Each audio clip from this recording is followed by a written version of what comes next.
Hello, hello, hello. I want to make sure y'all hear me.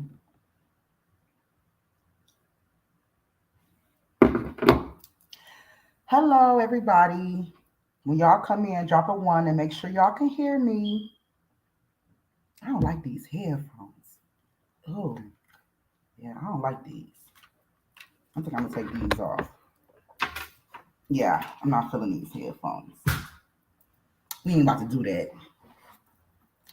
Hey, Marvin, I miss you. Hey. Hey, Jennifer, I miss you. I miss you guys. Do my sound pretty good?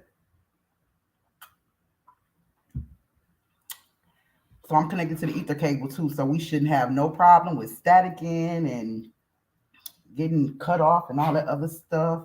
So I'm gonna give people a few minutes to get in. I kind of scheduled this live at the last minute, so I'm sorry for that. But I'm hoping you guys can join me anyway. I'm so sorry I scheduled it last minute. Hey Vita, hey Pretty Sauce, hey, I miss you guys. I miss you guys. I know it's been a long time. It's been a long time. And before I start this live, I'm gonna kind of explain to y'all some stuff that y'all probably didn't know. Um, I'm gonna let the spirit lead me. That's what I'm gonna do. I'm gonna let the spirit lead me. If I feel compelled to speak on some stuff, I will. Y'all know once I get to taking off, ain't no stopping me now. Okay. So I might the spirit lead me to, speak on it. I'll probably speak on it in candy voice. But if not, then we'll just get to the topic at hand. But y'all know Kanika's birthday is coming up, is approaching on the 27th. So it was already in my mind to kind of go back to some old Kanika videos that I did, look at them again, because I really think that it was something there. I really think that something was there. And I really feel like I started getting a lot of pressure from a lot of ends because it was, for a lot of people, it was competition.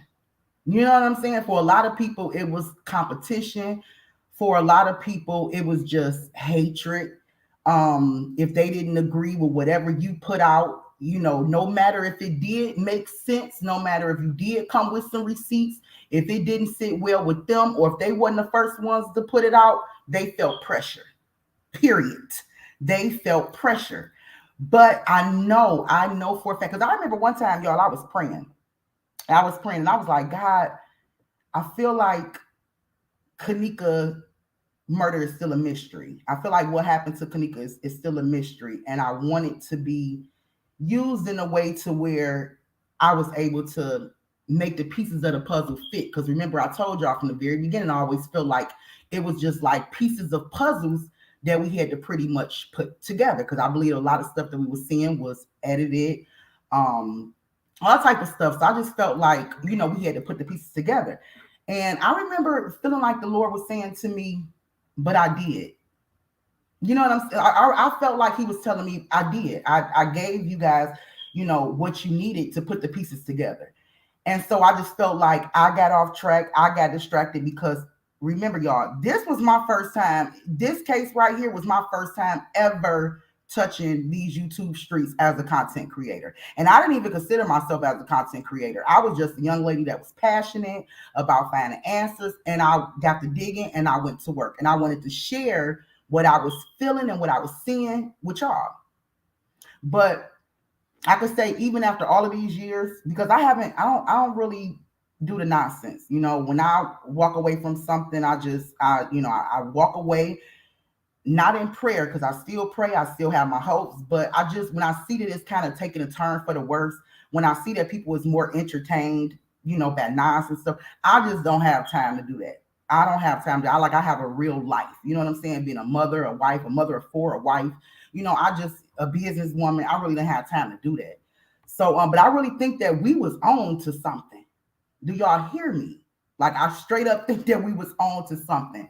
So what I want to do, as a birthday celebration for Kanika, not even a birthday celebration, but just the in memory of Kanika.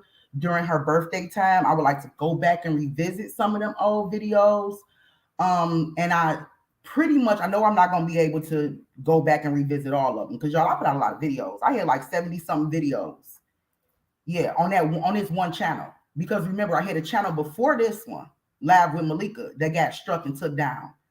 So of some because of some haters. So this particular channel, I had like over 70 some videos. What I did was I kind of went back and I found the ones that I was really, really, I think, on fire with. Without all the distractions, before people throwing me curveballs. This is when I was working with a private, solid team in the back, more of like a trustworthy team. Y'all remember, I was real skeptical about who I allowed on my team, and whatever I didn't see, somebody else caught. Or if I did catch something and I had somebody to kind of share it with, and it was kind of like iron sharp iron in our little circle. And so we was really like getting to the bottom of a lot of stuff. So what I'm gonna do today is I'm gonna play one of the lives that I did, and we're gonna talk about it. So I'm gonna play the live, I'm gonna play it live, and we're gonna talk about it. And so even though some things might have switched up afterwards, I still want to go back to some particular videos that I did that I just felt like was on point.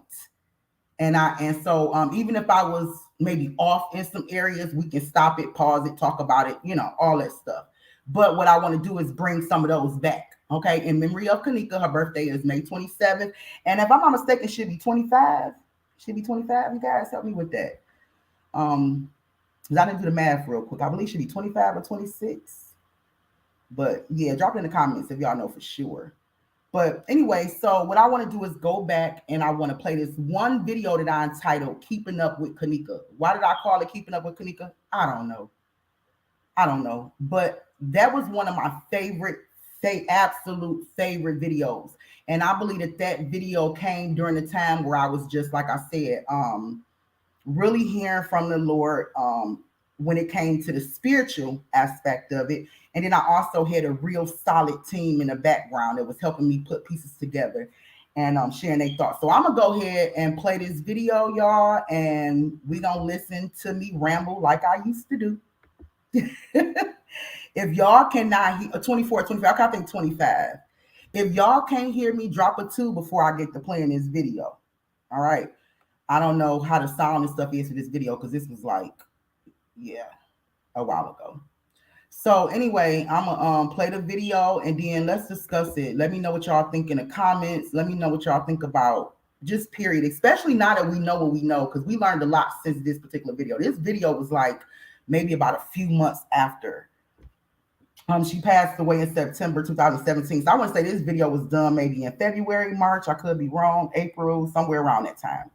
All right, so let me go ahead and play it, y'all. Let's get it.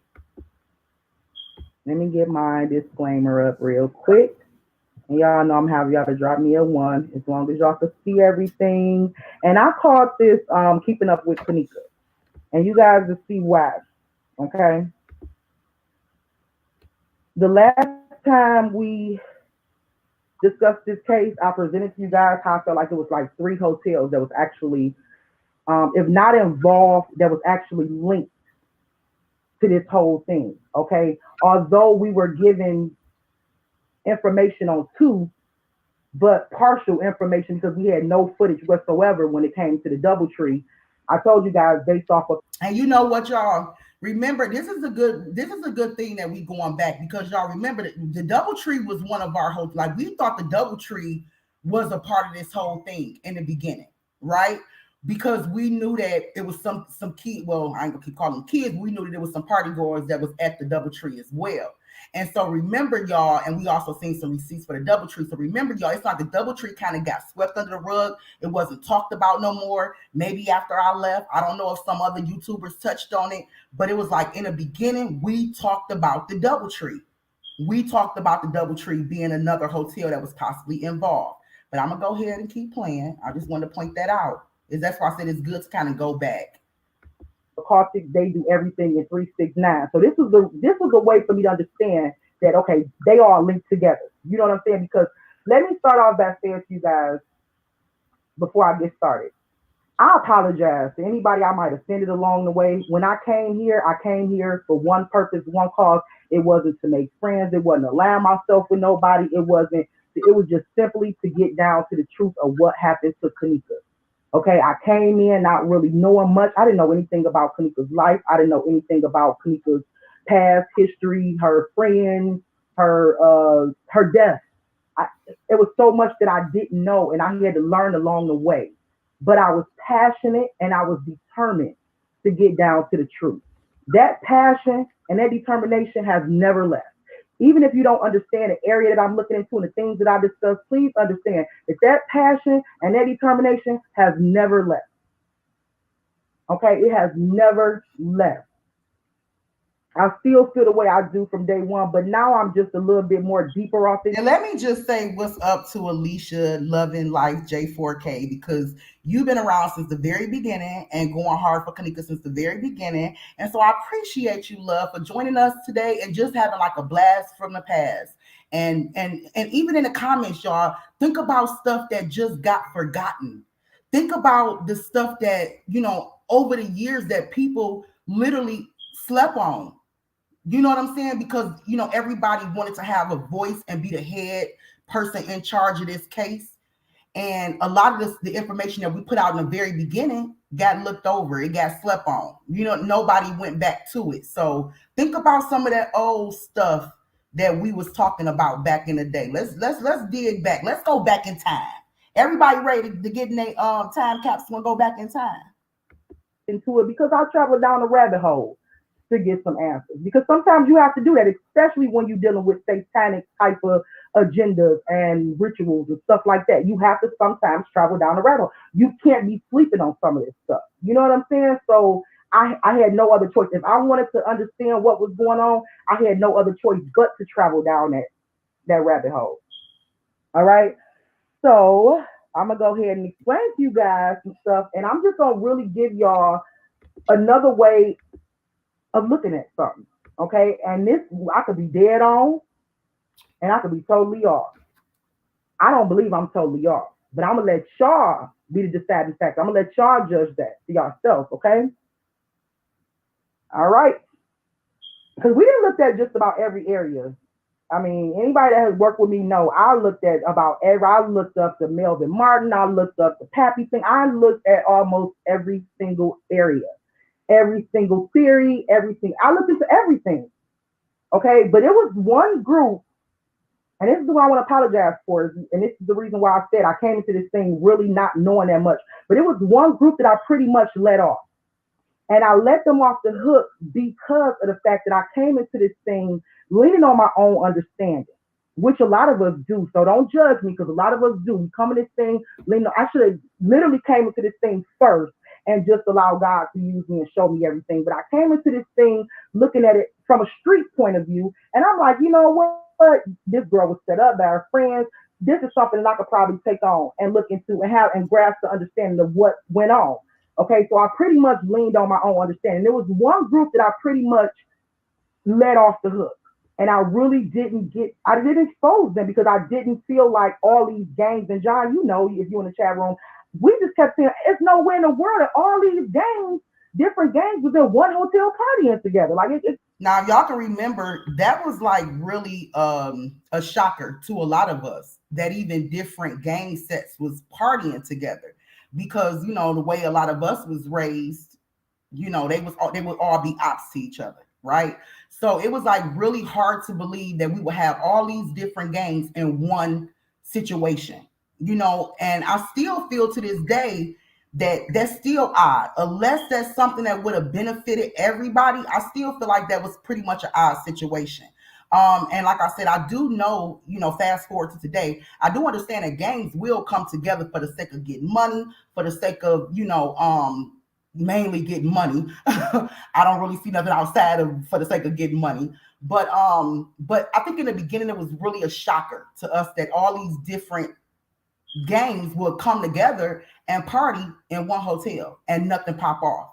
So especially if they throwing up they dissing the GD they dissing the BDs, they dissing, it's just like what?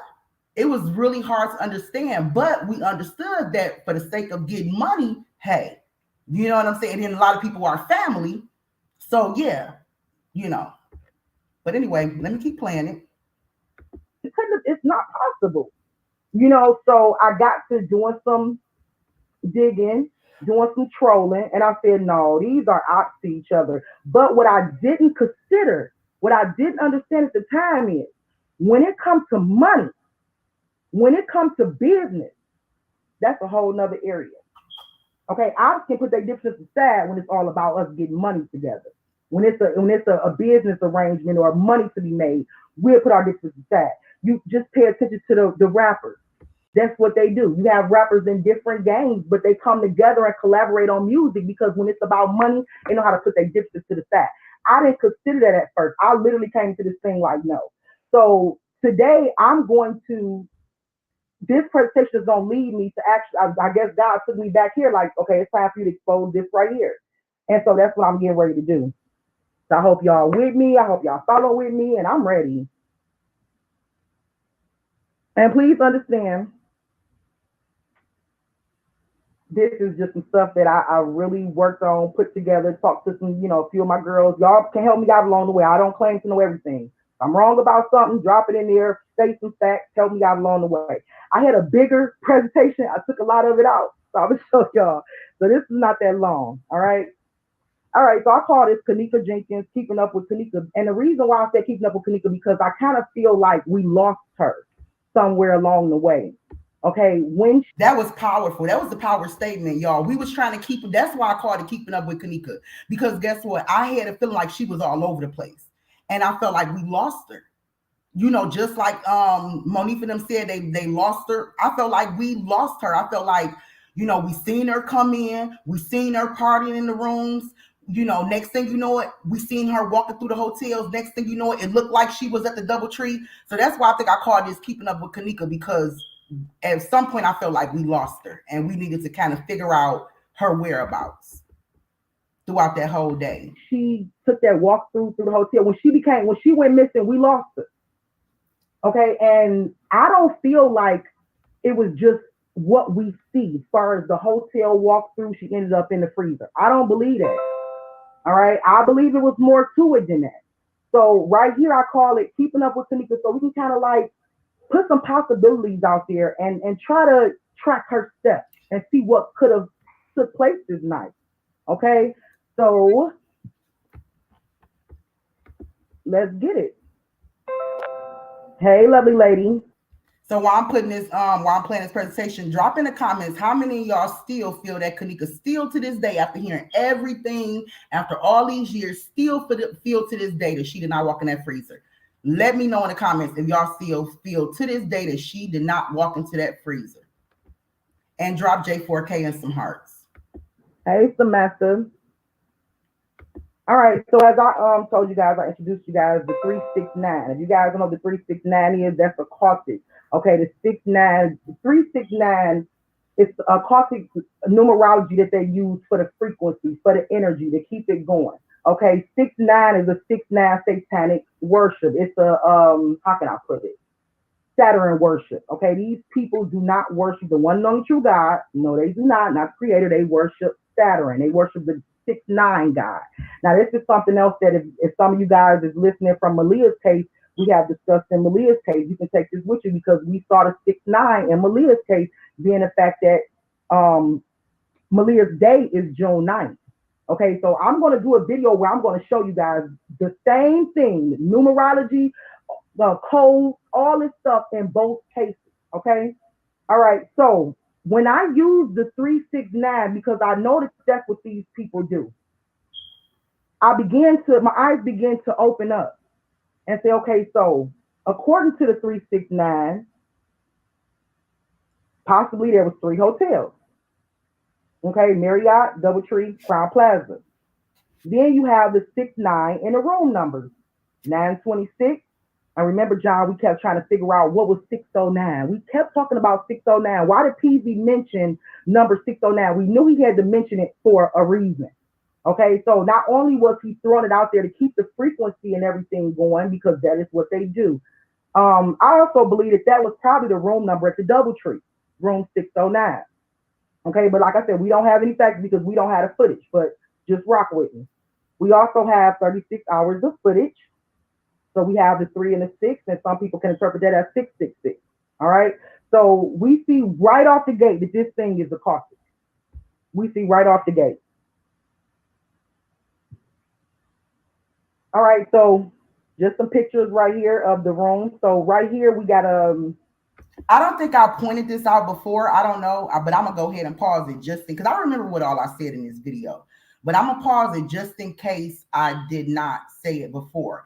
But anybody peep out the Masonic checker floors, the black and white floors in the background? I don't know if I pointed that out before, but if you also look at other, and I'm not gonna put nobody else's name. I know my pre-recorded video said Malia Davis because I think at that time I was working both cases. But I'm not going to say no other names. But if y'all been paying attention and peeping, those Masonic checker floors have been in another case just recently as well. But anyway, so that's one thing that I didn't point out too, but that would have actually aligned. And I'm not sure, I might have did when I play it, but that would have been something that too that would have aligned with my satanic Masonic theory that I was going with. Okay. what's her name? Shantanique, if I'm saying it wrong. Shantanique Watson. Okay, we got her checking into the room at the Crown Plaza and checking into the room at the DoubleTree. All right, we know she checked in on the 6th, but at the same time, keep in mind that we're looking at a 3-6-9 rotation. Okay, and that's where this come in at. Right here, we have Kenneth Sarton, his crew checking into the Marriott. All right. Let's see what day they checked into the Marriott. And this is, I'm going to tell you guys why I think that it was 3 different hotels. Why I think it was 3 different hotels. For number one, to keep the gangs divided and organized. Okay, I think it was 3 different hotels used to keep the gangs divided and organized. Because one thing I do know for sure, and I've been paying attention to, is that the GDs and the BDs are out to each other. Now, I don't, like I said, I don't know what the beef status is right now between the BDs and the vice lords, but when it comes to the GDs and the BDs, they beefed out. Okay, so I think a way to keep everything smooth and to keep everything, how do the Bible say, keep everything in order, to keep everything in order and to keep everything, I think that that's why they had to use 3 hotels. We're going to keep the BDs over here. We're going to have the vice lords and the GDs over here. But I also think it was a 3rd hotel used, and I'm explaining to you why. Okay, so 2 hotels were used for the parties and for alibis, if I'm saying it right. Okay, and I have a definition of an alibi is the claim or evidence that one was elsewhere when an act, typically a criminal one, is alleged to have taken place.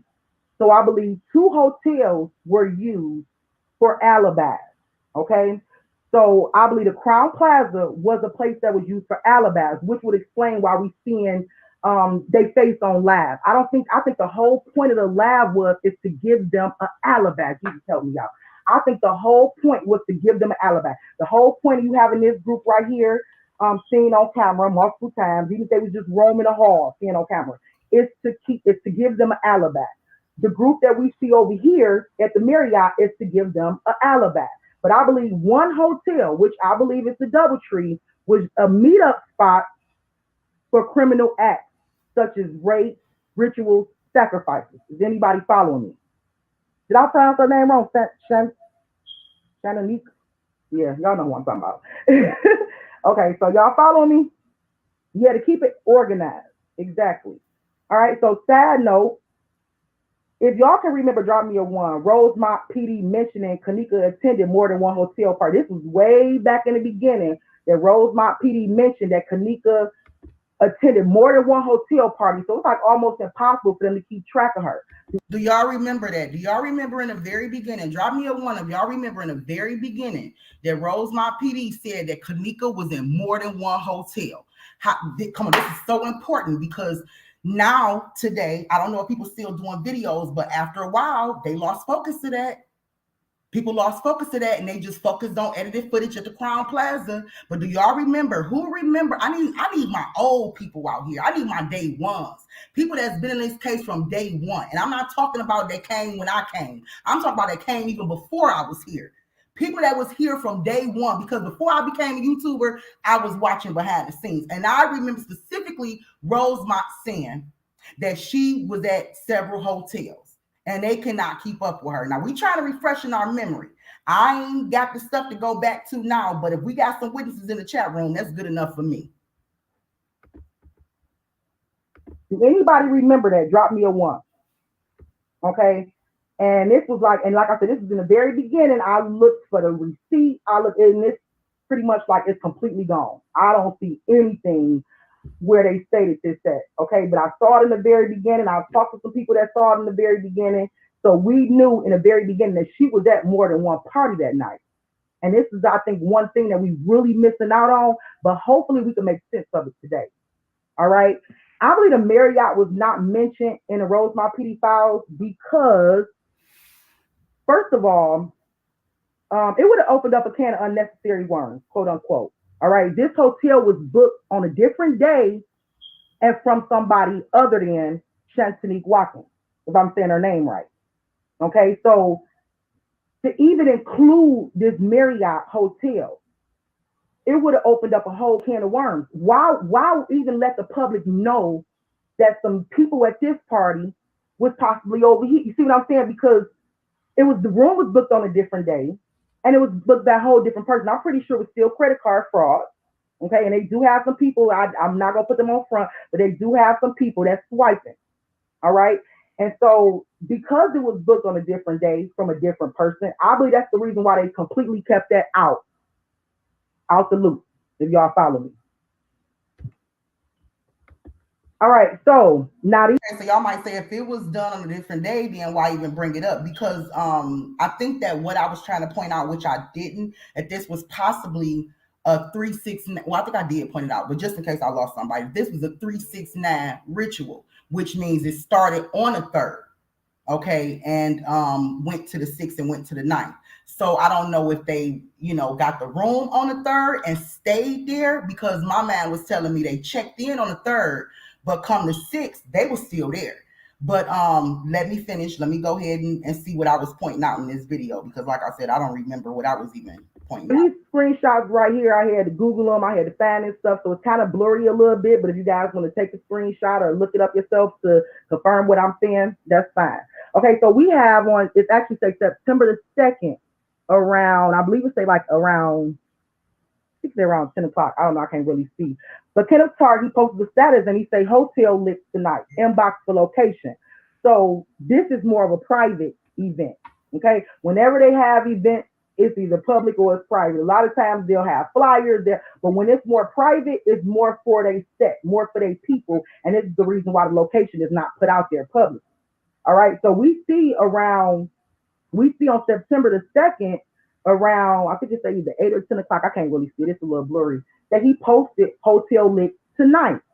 Okay, so later on tonight, which will be, if they were checking in at night, it would be the 2nd rolling over into the 3rd, right? Okay, and like I said, they do everything on a 369. This is a game we're talking about, okay? A game that wants to be a part of a cause, who wants to rank up to something bigger.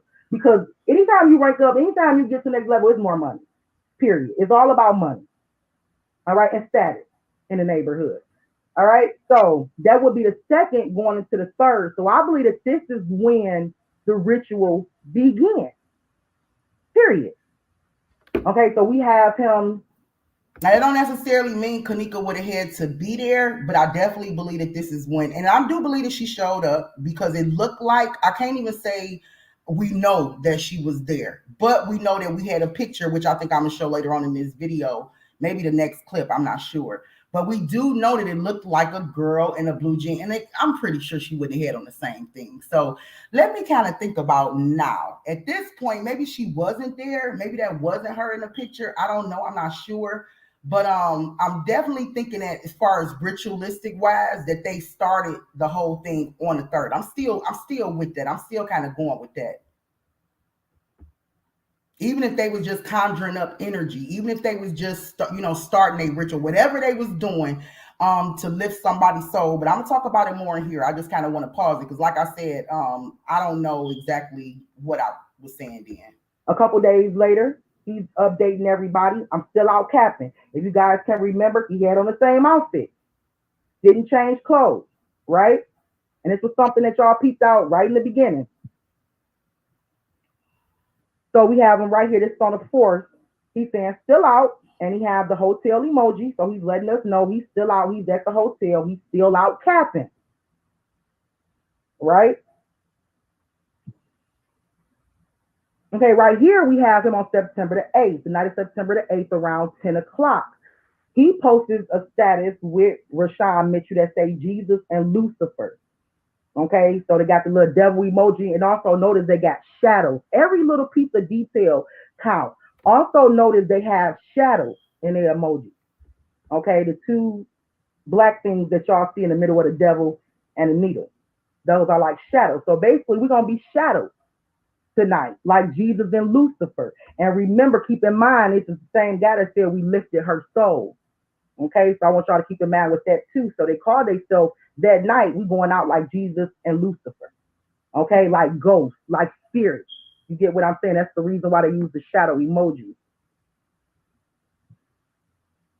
Okay, I believe some party goers were, and I just put working, quote unquote, working out of 3 hotels the entire night: the Crown Plaza, Doubletree, and the Marriott. And I'm going to explain this throughout my presentation. Hey, Sakina. Okay, initiation. I call this initiation slash party night, September the 8th. Now, I decided to do this live based off of what we were given. Okay, I decided to just do it off based on what we. Now I know some people want to argue and say, "Look, Kanika was there on the Kanika problem," and I just want to. Oh my God, the gap is really crazy. The gap is really crazy, Alicia. The only reason why I feel like that them checking in on the third is significant is because you can clearly see that they was keeping that 369 ritual. That's the only reason why I think that renting that hotel on the third was significant. And if you pay attention from the third through the eighth, when we was looking at Kenneth's talk statuses and stuff, and this is the only reason why I'm really bringing him up in this situation up is because, like I said, I went back and I looked at this video and I'm like, well, not the whole video, but the beginning of it. And I'm like, man, I totally forgot about those occultic numbers. I totally forgot. And now, fast forward years later, I've seen that a lots of times in a lot of different cases. This was the first case that I really dived into and started seeing a lot of satanic stuff. But now I've seen this a lot now. I'm like, I see 369. I've seen it several times in many different cases at this point. But I still think it was 3 hotels that was possibly connected, just like different gangs connected, just like different days, of a ritual going on happening. Okay, but let me go ahead and finish playing it.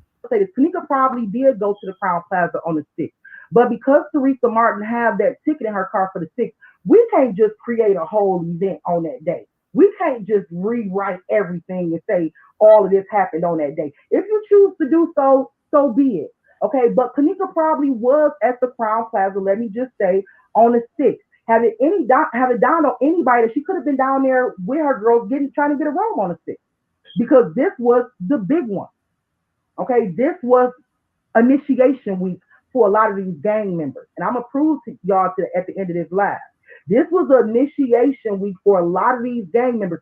So yes, she probably did try to check into a hotel or was probably in that area on the 6th. And if you pay attention, and if you remember, Kenneth Tartnam was at the hotel right next door or right across the street. I think the Marriott is 3 miles away from the Crown Plaza. So they was just right up the street on the 6th. So it's possible that Kanika was in the area or even at the Crown Plaza on the 6th. But what we're going to do right now is put that thought to the side and just stick and work with the facts that we give. Okay? So what we're giving is September the 8th going into the 9th, which I believe rituals took place on the 3rd. I believe rituals took place on the 6th. I believe they had a marriage to Satan on the 7th. But I also believe that they had initiation night once everything was complete from the third, the sixth, and the seventh. They have their initiation night. Okay, and if once this thing go through and every Okay, okay. That girl was on fire. That girl was on fire. I didn't even know I was about to say that. Okay, go on, Malika. Go on. Y'all ain't got to tell me that girl was on fire. Okay. everybody play their part, you can get ranked up for some. Okay, some I believe was being initiated into the gangs, and some I believe was being ranked up into the gangs. Okay, so we're gonna just pay attention to this day right here, initiation night, September the 8th, going into the ninth. All right, so now I want to play this for y'all real quick. And I want y'all to pay attention and listen. Listen carefully to what Teresa Martin said. Okay? Because in order for us to find out what took place, we're going to start with the mother's interview and what she said. Okay? Now, I don't know if Teresa Martin just worded it like this or if this just, I don't know. But I want y'all to pay close attention to what she said. And if y'all caught it, drop me a one. There is duality in 9-9, definitely, John. Thank you for pointing that out. All right. And it's 6-9 too, because it's the ninth month, 6th day.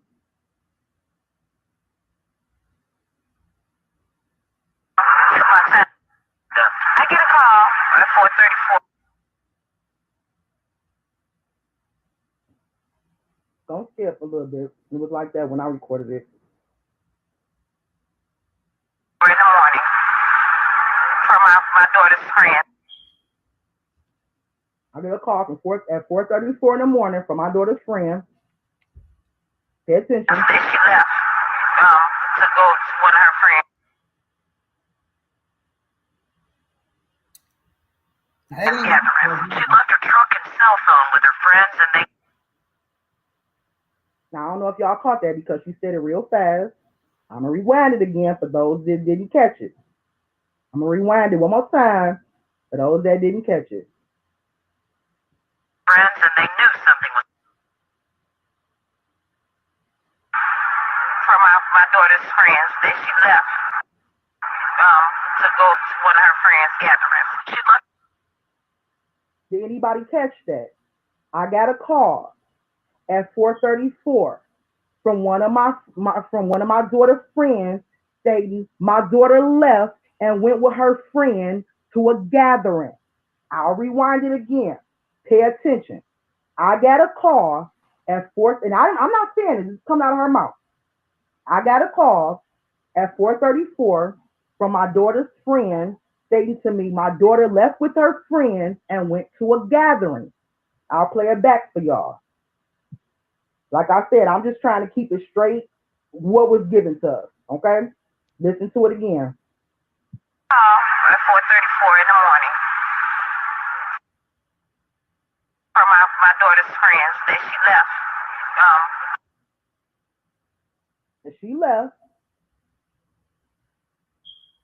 to go to one of her friends' gatherings. She left her truck and cell phone. Now, I don't know if the news edited this way. I don't know if she just said it this way and she didn't mean to say it this way. I don't know. But did y'all catch it? So what she said, once again, is I got a call at 4:34 from one of my daughter's friends stating my daughter left and went to a gathering with her friend. So me being the person that I am, I just had to travel down that road a little bit. I couldn't overlook that. And I know people might say that could be a mistake. That could be an error. She didn't mean it like that. Well, guess what? Malika decided to travel down that road a little bit and see if that's exactly what we dealing with. Was Kanika at the hotel with friends and she decided to leave that hotel and go to a gathering with other friends per her mother? Do I need to rewind it again? I'm trying to keep it cool. Do I need to rewind it again? So I said, okay, let's just look into that because it's possible. And when you reflect back on what Rosemont PD said, and she was not just at one party, it's very possible that she was at one party and left the other party and went to a gathering with her friends. Let's look into that. Now, before I move on, anybody else need to hear it again, or? Now that I think about it, like, was she saying, what do y'all think? Was she saying that she got a call at 4:34 saying her daughter left and went to a gathering with her friend because she didn't know that Kanika was going out that night? And that was the first time she heard that Kanika was going out that night? Or did somebody actually tell her that Kanika left? And I don't know. Like, I remember doing this right here, but this kind of stood out to me. Like, we know when she got that call saying that Kanika was missing. So when she said that she got a call at 4:34 saying that her daughter went to a gathering with her friends, like I said, I didn't know if they edited it that way, as far as the news clip, or was that the first time she heard that Kanika went to a gathering that night at the Crown Plaza, or did somebody tell her she left and went to another gathering with her friends? I don't know. So I move on, draw me a 1. Because like I said, for me, this was a game changer. Because I said, if I can actually visualize and maybe even prove that Kanika ended up leaving out that hotel and going to a gathering, going to another party, or what they call a gathering. And anytime you really hear gathering, a lot of times it sounds ritualistic to me. It's like a ritual when they say gathering, but that's just the way my mind works.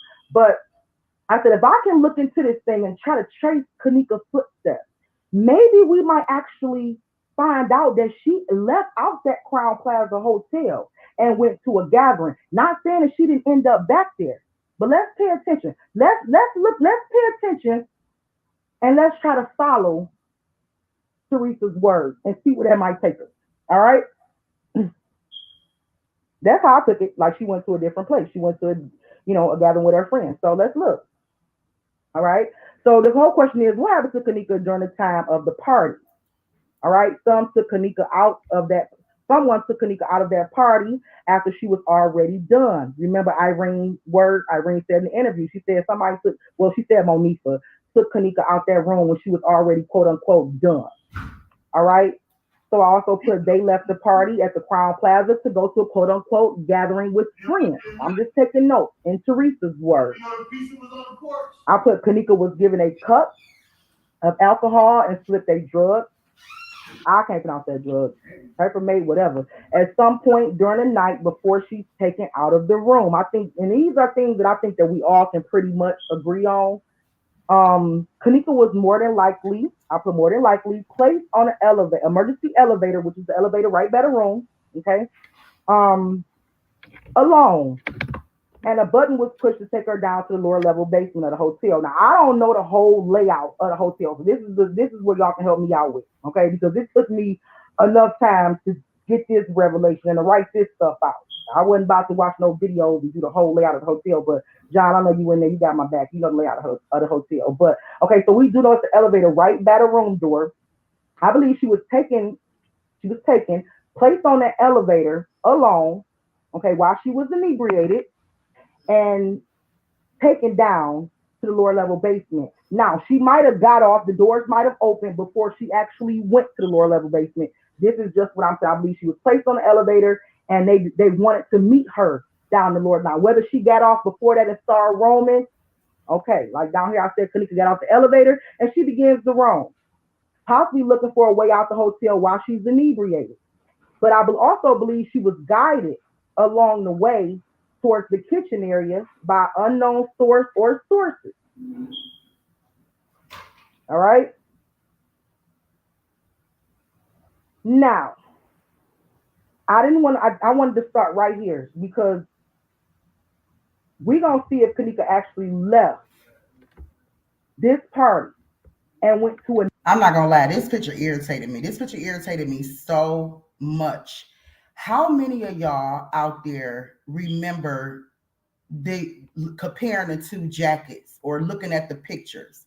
Like, I'm not gonna lie, this picture irritated me so much, and I mean like the one to the right, because the shape did not match up to the one to the left. The jackets, now like I said, we going back because I know a lot of people, and hey, that's fine.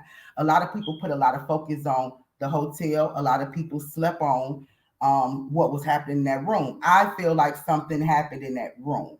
I feel like something had to happen in that room in order to use body doubles or have different people coming in dressed alike. I don't know, but I'm not gonna lie. This picture right here just irritated me so much. Matter of fact, the many different looks of Kanika irritated me. And if y'all wonder why I did so many videos and I couldn't leave that alone, because I'm like, okay, I don't know if everybody else seeing what I'm seeing or feel like I feel, but these are different jackets. The build is different, but I don't know if I'm gonna point it out, but I don't know where I'm going right now in this because I haven't watched this whole video in a while. So I'm just letting y'all know that that irritated me so much. Another party with friends. All right, so right here, y'all know I've always felt like this was Kanika. I feel like it was a lot of, I feel like it was some people there dressed like her. I'm not gonna say a lot, but I feel like there was some people there dressed like her. But y'all know I always felt like this was Kanika right here. I don't know why, maybe because the jeans wasn't really ripped too bad, or I just really felt like this was Kanika. Why she was had in her face, we all tried to decide that. Be like, okay, did she have a headache, or was she not want to be seen, or what? But I always felt that this was Kanika. Okay, so this part right here, not the girl right here in the front, but y'all know the one in the back, and everybody feel like this is the fight scene. Okay, I've heard many people mention that this is the fight scene that happened by the door. Okay, I'm just giving y'all another way to look at it. What if this is actually Kanika getting snatched up out the room, getting taken out the room? Okay, now remember, this was also around the time, I believe, that the manager had came to the door. Okay, so everybody was already kind of like the music was down a little bit. You see what I'm saying? So what if what we looking at is not actually her fighting back there, but her getting snatched out the room by somebody? One of the reasons why I say that is because I believe KJ was snatched out that door because PZ give us a code of silence immediately when it happened. Watch the video. When that happened and everybody look over there, Taz focused on the live. PZ throw his hand over his mouth. Now at this point, y'all should know about the hand over the mouth. Like I know all of this might have been new to a lot of y'all in the very beginning, but at this point, everybody should know about the hand over the eye, the hand over the mouth. Y'all should all know that the hand over the mouth is a code of silence. Even though he got the peace sign and he giving us the eye of Horus, like we discussed before, he got his hand over his mouth, giving us the code of silence. And it happened immediately after Kanika gets snatched out the room. He put his hand over the mouth. The hand over the mouth means a code of silence. So I believe that this when the plan was getting ready to go down, the stuff was getting ready to take place. He put his hand over his mouth. I ain't saying nothing. Okay, so that was one thing I noticed, how he immediately put his hand over his mouth right when that door incident. I'm not saying a fight didn't take place in that room. I can't really see. I haven't really went down that road where I see a fight. But what I'm saying to you is I believe that at some point she was taken and snatched out this room right here. All right. And like I said, I believe that she was placed on the elevator because I believe she was inebriated. Maybe not to the full extent like they want us to believe, but I believe she was inebriated to where she couldn't really determine how to just get out the door. Okay, when she was lost and just roaming. But I've always believed that Kanika was trying to find her way out that hotel, but people were leading her to where they wanted her to go.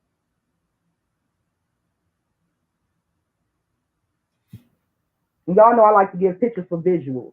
I did this side by side picture for a purpose. Okay, I'm going. This one irritated me too. I don't care who say what.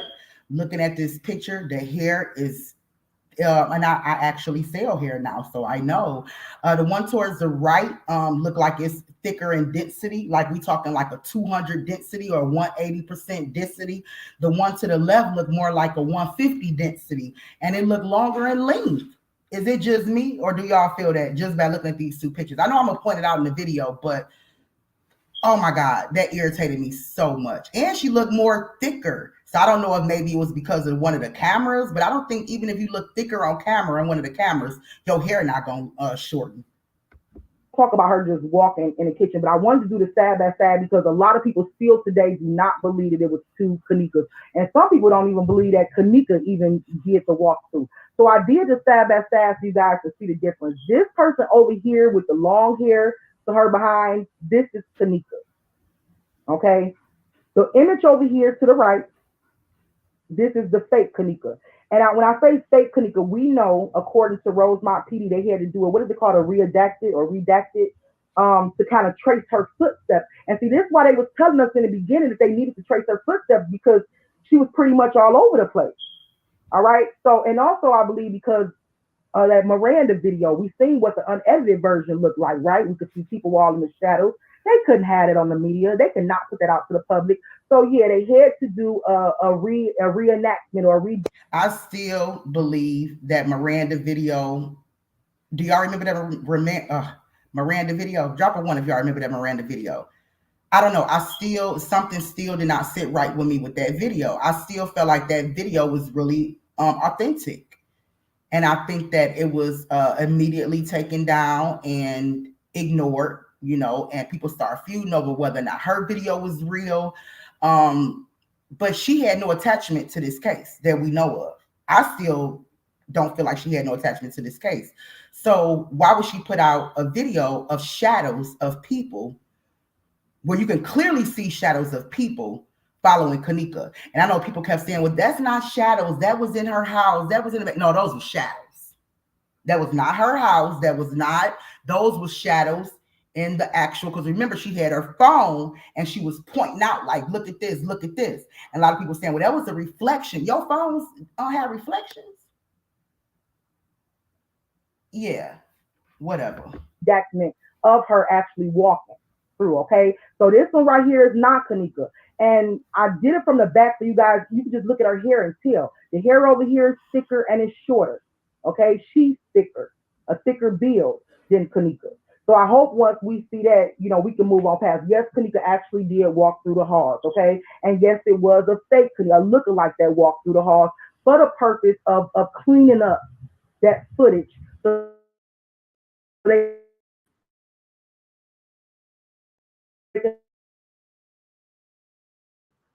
can be...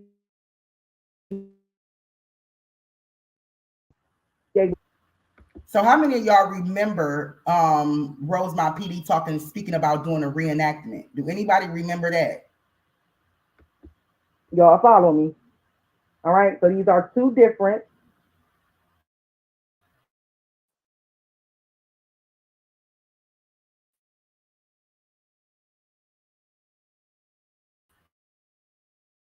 Kanika. Can't remember when she gets close to the refrigerator, it looks as if somebody grabbed her, dropped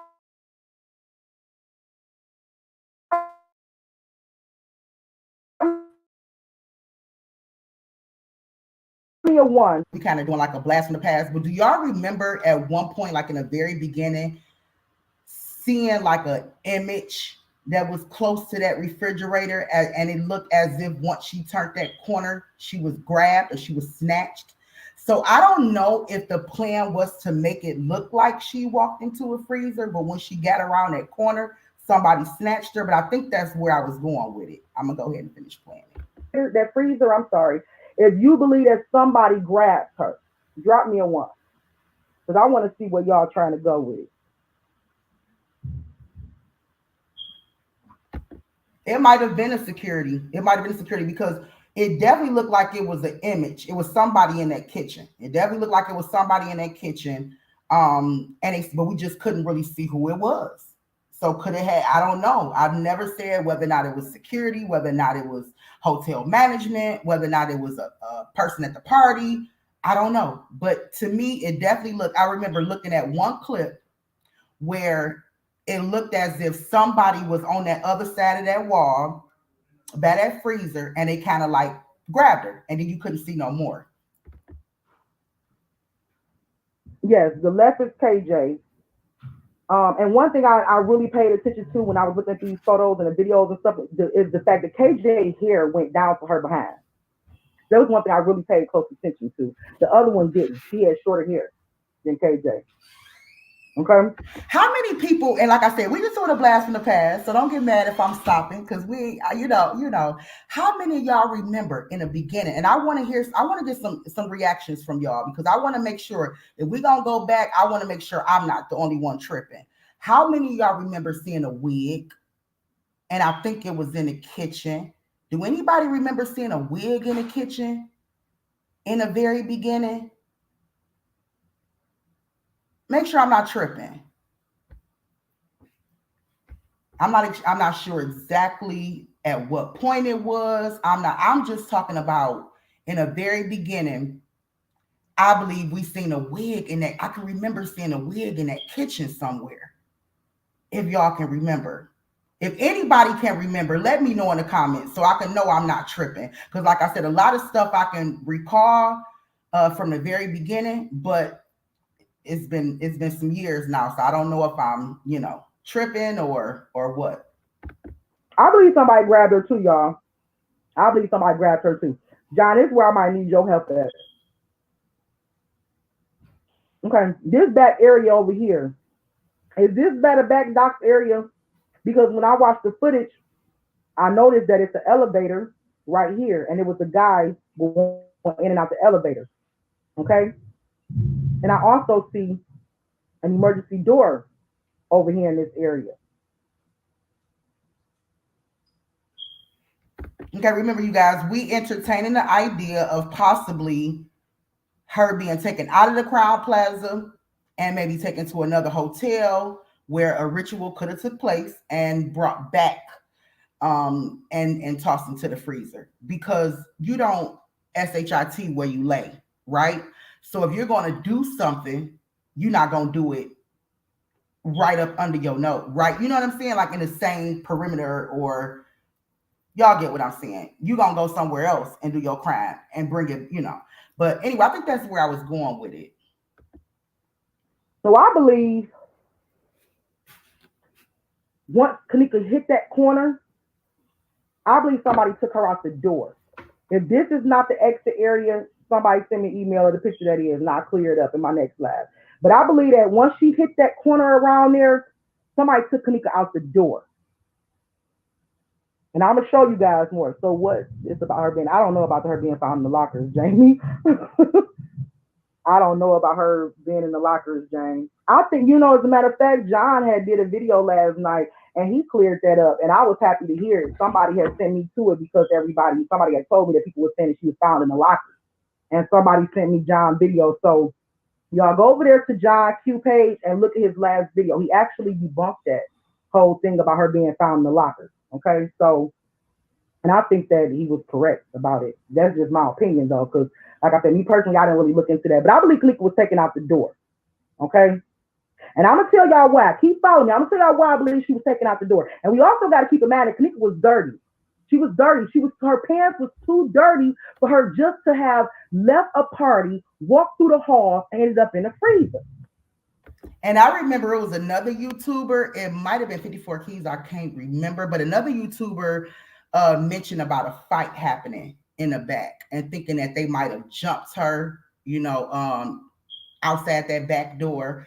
I'm not sure who was saying, who pointed that out in the beginning. I might bring it up in this video, but just keep in mind, somebody else had mentioned something about them being outside and something possibly taking place outside.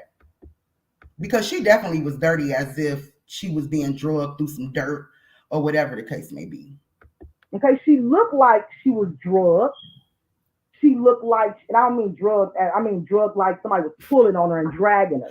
Okay, and she looked like she was dirty. Her pants was dirty. The inside of her shoe was dirty.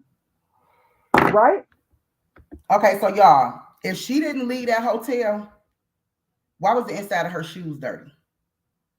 How could you get the inside of your shoes dirty if she didn't leave that hotel? And I know some of y'all might say, well, she could have got them dirty from in the freezer.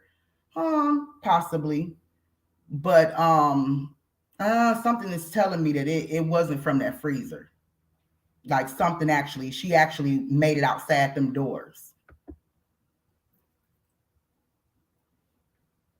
I just got on, I think, Kim. All right, so I believe Kanika was led to the back door exit and taken out of the hotel. I'm gonna share some stuff with y'all that some people might not be happy with me about. Okay, some people might not be happy with me about this, but I'm gonna share with y'all because this is what I put together, and it is what it is.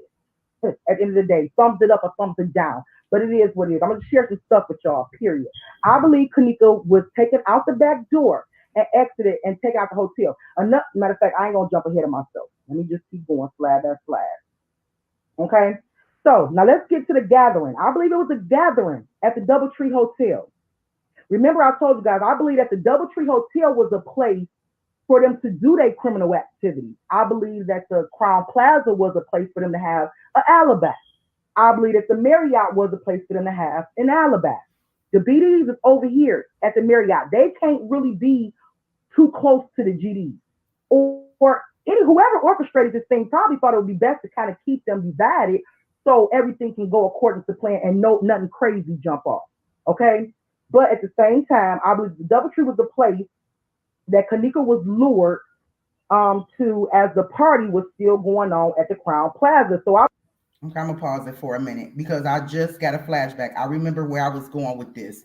Okay, so if y'all wondered why I entertained the idea of the DoubleTree and why I brought up the third, because we know that they checked in on the third. However, we also know that that room on the third could have been occupied from the third to this day. In which I believe it would. Well, I guess I believe it was, in which I was entertaining the thought of possibly it's them still occupying that room. Because, like I said, when I was following Kenneth Tart Page, he was still out capping. He was Lucifer and Jesus and all that other stuff. They lifted her soul, which I know I'm gonna pretty much bring up. But like I said, the point of not checking in on the sixth or on the eighth, but the point of actually checking in on the third, because if you're going to perform a ritual, all the numbers, everything have to take place. If you guys don't believe me, do your own research. Everything have to fall in line. So I think that, them checking in on the third, give us our 369, but it also kind of, when people go back and look and say, wait a minute, was she at the DoubleTree? Oh no, she couldn't have been. We was there on the third. Okay, but when did y'all check out? When did y'all check out? When did y'all check out? So scratch what I said in the beginning. This will actually make sense of why she had on the same clothes in Kenneth Tottenham Live, in that photo that we seen going around at the DoubleTree. If they was actually still there on that day, if y'all following what I'm saying.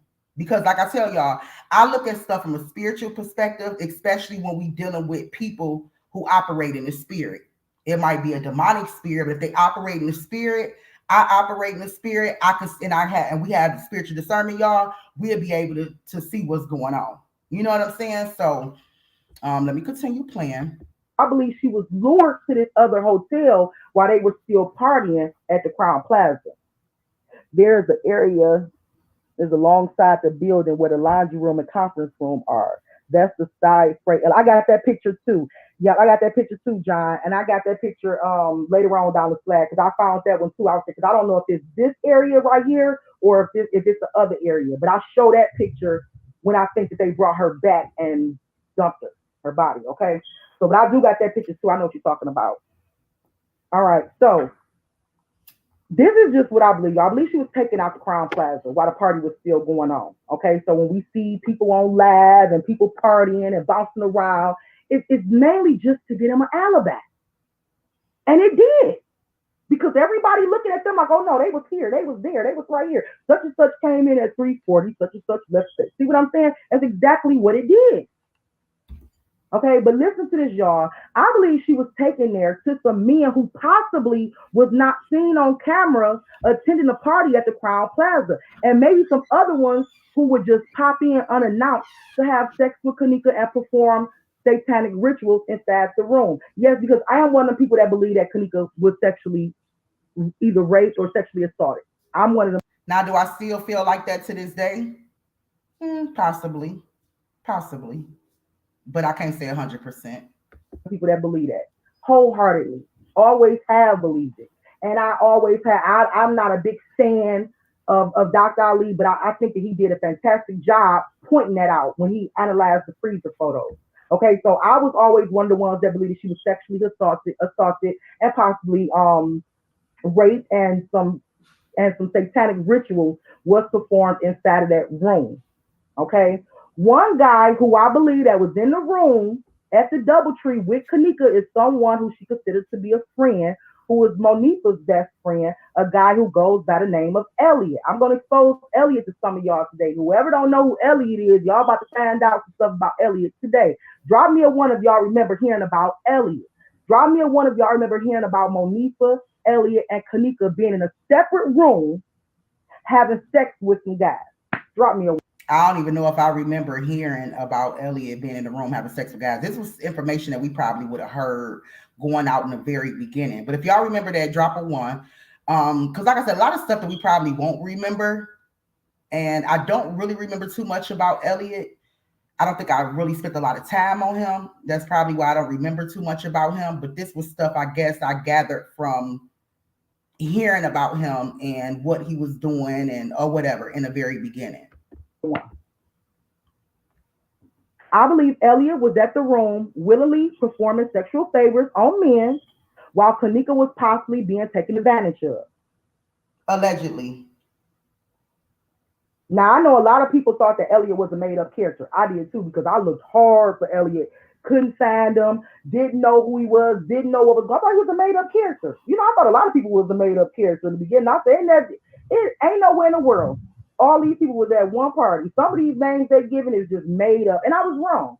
I'm a grown woman. I can admit I was definitely wrong. These people was actually there, involved in every way you could think about. Okay? All right. Yes, Elliot. Because if we can remember, Elliot wasn't at the, I don't think Elliot was at the Crown Plaza. Do anybody remember anybody pointing out Elliot at the Crown Plaza?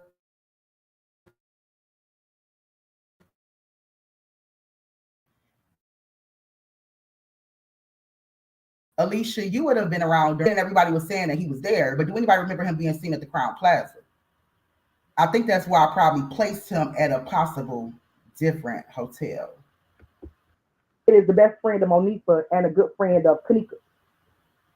All right, so I believe that Elliot was in the room and at the Doubletree performing sexual favors on men while Kanika was constantly being taken advantage of. Let me tell y'all why. For those that don't know Elliot, this is Elliot. Y'all, Elliot is in Germany now. Exactly, Maya. After this whole Kanika thing, Elliot went to Germany. Okay, a lot of people don't know that. Elliot went to Germany. All right, so this is Elliot right here. This is Monifa's best friend who we heard about in the very beginning. And we heard that him, it was the rumor that him, and we also heard a rumor in the very beginning. Drop me a one if y'all can remember this.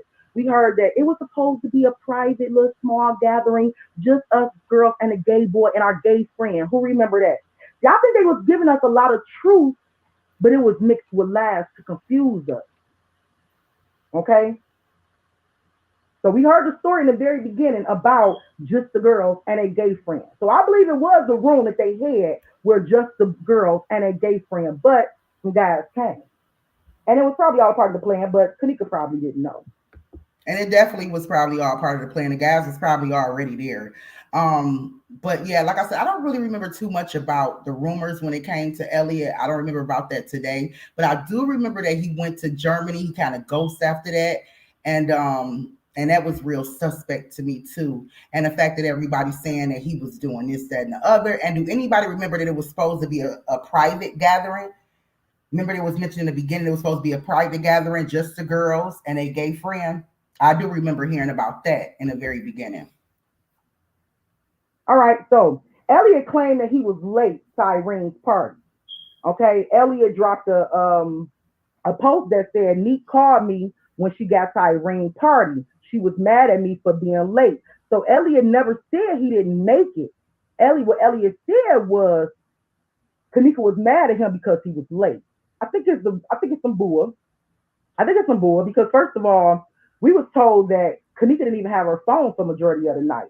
After she sent that text like at 1:30, we was told that they had her phone playing music off of it. So when did she have time to call you? So I don't believe what he said, but I believe that he just confirmed to us that he was actually at that hotel. He didn't say she got mad at me because I couldn't make it. He said because I ended up being late. okay, because I was late. But he was actually there. If not at Irene's party at the Crown Plaza, I believe he was next door to Doubletree. All right, these next slides, I might shock y'all, but let's get it.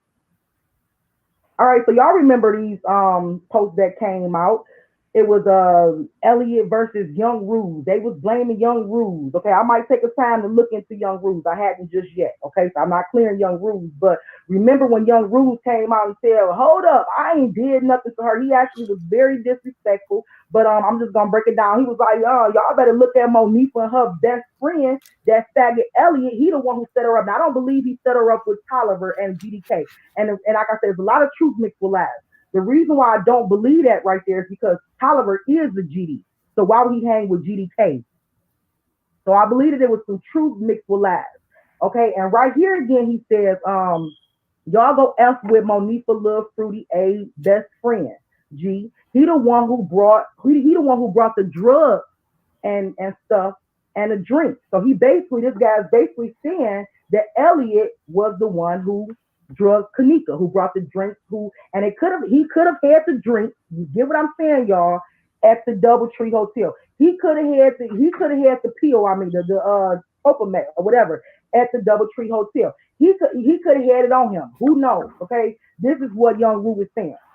He said he the one who brought some drinks. He the one bought the drugs or whatever. He could have met up with Monifa and gave her the pill. He could have met up with Bree and gave her the pill. But according to Young Ruth, Elliot is the one we should be looking at. Okay? Young Ruth also says, I found this very interesting, y'all. He said, watch the last video him and Monifa made. Them niggas was gay as F. F that shit. Sorry. Some them niggas cracked him too, folks. So I believe what he's trying to say is Elliot was on some gay stuff that night. Okay, Elliot was on some gay stuff that night. Dudes that was with him was on some gay stuff that night, and niggas was cracking on him. I don't know if that means physically or just cracking on him, like capping on him. I don't know. Okay.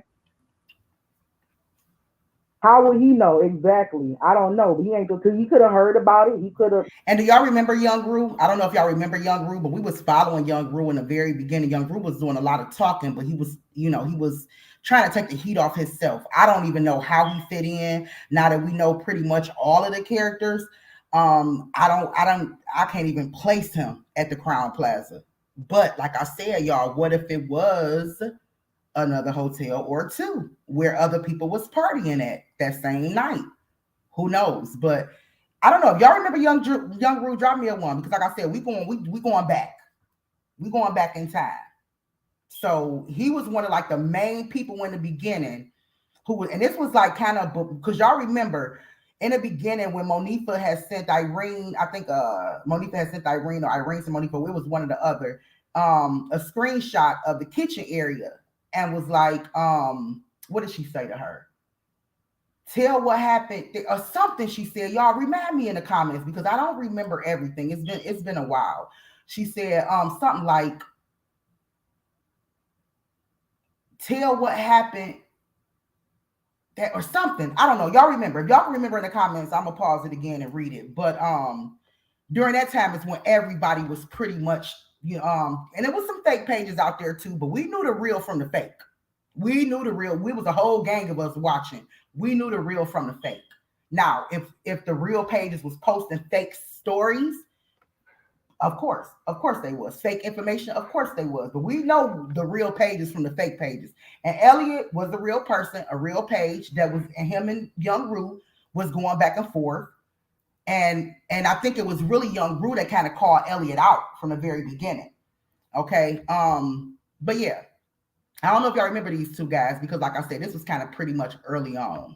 You know what I'm saying? Been there. Ain't no telling Kim. But guess what? We got some stuff came straight from Elliot. Okay. So, Elliot dropped some dropped some Snapchat stuff. These Snapchat things came out during the time when Zach was getting ready to expose these other lives that he had. Okay, So Zach dropped the 2 lives. Do y'all remember that Zach had other videos and other lives and stuff that he was gonna put out that nobody allegedly didn't have or didn't see? What did Zach have that could have allegedly or possibly cost him his life? What did Zach have? Because I remember Zach was supposed to have some different videos or some stuff in the very beginning that would have pretty much possibly cracked his case wide open. I mean, I'm sorry, not lives, but interviews. And he came back and he said he had 3 more interviews that he was gonna come back and drop. He was talking about dropping Monifa's interview next. During the time that Zach got all this attention about these interviews, Big E, Elliot, wrote, Zach, my boy, don't do it, shorty. Did y'all see that? Did y'all catch that? Okay. And he said, like, I don't got a video of me sucking your thing like my life depended on it. Don't do it. Don't do it. So Elliot was warning Zach not to release that footage, that interview with Monifa. This is Monifa's best friend. Elliot was telling Zach, if you release that footage, not footage, if you release that interview of Monifa, I'm going to blackmail you and I'm going to show everybody that video of me sucking your thing like my life depended on it. Don't do it. Don't do it, shorty. And I'm not saying that that's the reason why Zach never dropped that video, but I'm just going to say Zach never dropped that video. He never dropped that interview. Okay? So, like I said, it could have been various reasons why Zach decided not to drop that video. But just keep in mind that during the time he was talking about dropping Monique. There we go, Marvin. Irene said you have to fess up, and Monifa said, watch it. Okay, there we go. I knew it was something that she said to her. First interview, Elliot was Snapchatting and telling Zach, don't you do it. Don't do it. If you do it, I'm going to go, I got to do you. Okay, let me pause it real quick. You guys, before I finish talking about Elliot or whatever, and they look back and forth. What Marvin just said, that screenshot, which I don't think I put it in this video, I might have, I don't remember. That screenshot was of something that happened in that kitchen area. That they pretty much was like, hey, because like I said, at this time, people was pretty much not knowing who to trust. This is the way I was looking at it from the outside looking in. People pretty much didn't know who we should trust, who gonna run their mouth, who gonna stay solid, who gonna keep the oath. And I think that a lot of people was getting paranoid and scared in the very beginning because they didn't know who to trust. And so when that little picture come right there, like if something happened in that kitchen area, then hey, why we don't have footage of that? Why we didn't get footage of that from the Crown Plaza if something happened in that area? So what was the big hush about that? What was the big hush about putting out Monifa's interview? Was it because Monifa's interview and Irene interview wouldn't match up, wouldn't line up? And if y'all know from this little blast from the past that we're doing, I wouldn't even mind going back to Irene's video. Because if y'all can remember in Irene's video, I remember doing like a little breakdown of her video. It seemed like she was pretty much coached in that video. Like whatever she didn't know what to say, Zach was like, I got your back. Blah, blah, blah, blah, blah. It seemed like she was pretty much like he was helping her and coaching her throughout the video. But anyway, it's just interesting that they had that one little picture of something taking place. Okay, now she had to just walked into that freezer. Then why is 2 of the friends saying, hey, I got this? Why is everybody blackmailing each other? If the hotel was fully responsible for Kanika's death, why was all of the friends blaming each other and blackmailing each other? Hello. Is anybody out there? I ain't even gonna talk till I find out if there's anybody out there. Because I'm making some valid points. Like, because I know people, a lot of YouTubers now saying, nah, the hotel, it was all them. It was all them. I'm not saying that, some people from the hotel ain't had no involvement. I definitely believe they cleaned it up. But I'm saying if it was all them and it had nothing to do with the friends, why was everybody blackmailing each other? Hello? Is anybody out there? Please tell me. Like I ain't got no video of me sucking your thing. Don't do it. Sorry, but all right. So right here again, Elliot says, niggas pissing me off on. And let me just point out real quick, evidently Monifa agreed to do the interview because she did it. So what changed after she actually did the interview to where all of a sudden, no, don't put it out. If you put it out, I'm gonna put out the video that I got on you. Okay, Graves, G, and y'all backyard again, out of town agent hoes. So he was mad as that because he felt like he was clout chasing by even mentioning Monifa's name and talking about the interview.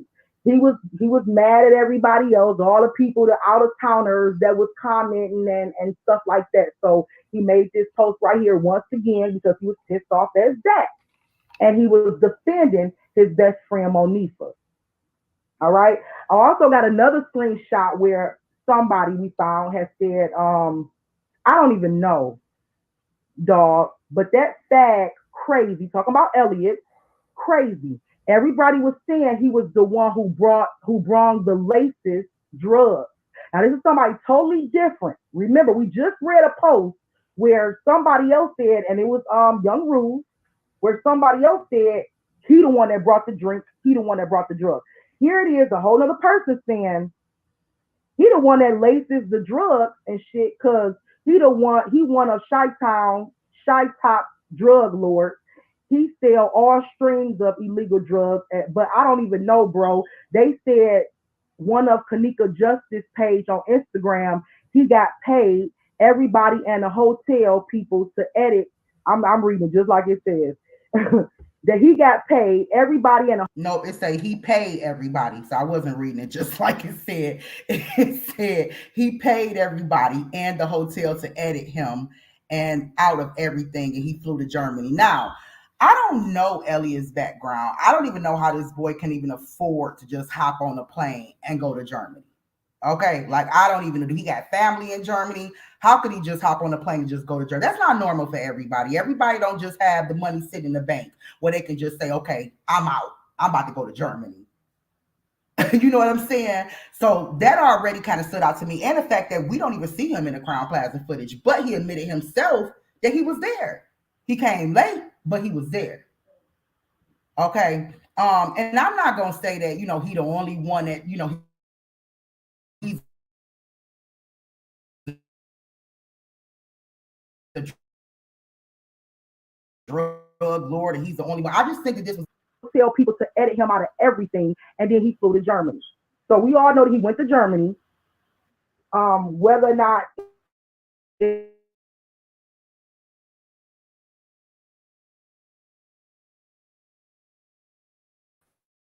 I don't know, but I just found it really ironic that somebody else also is placing him as the guy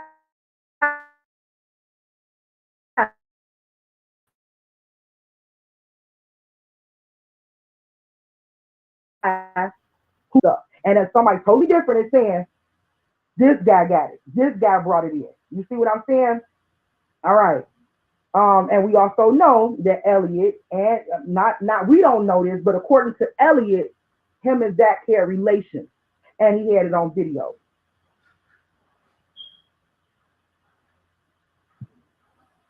Okay, so things to ponder on.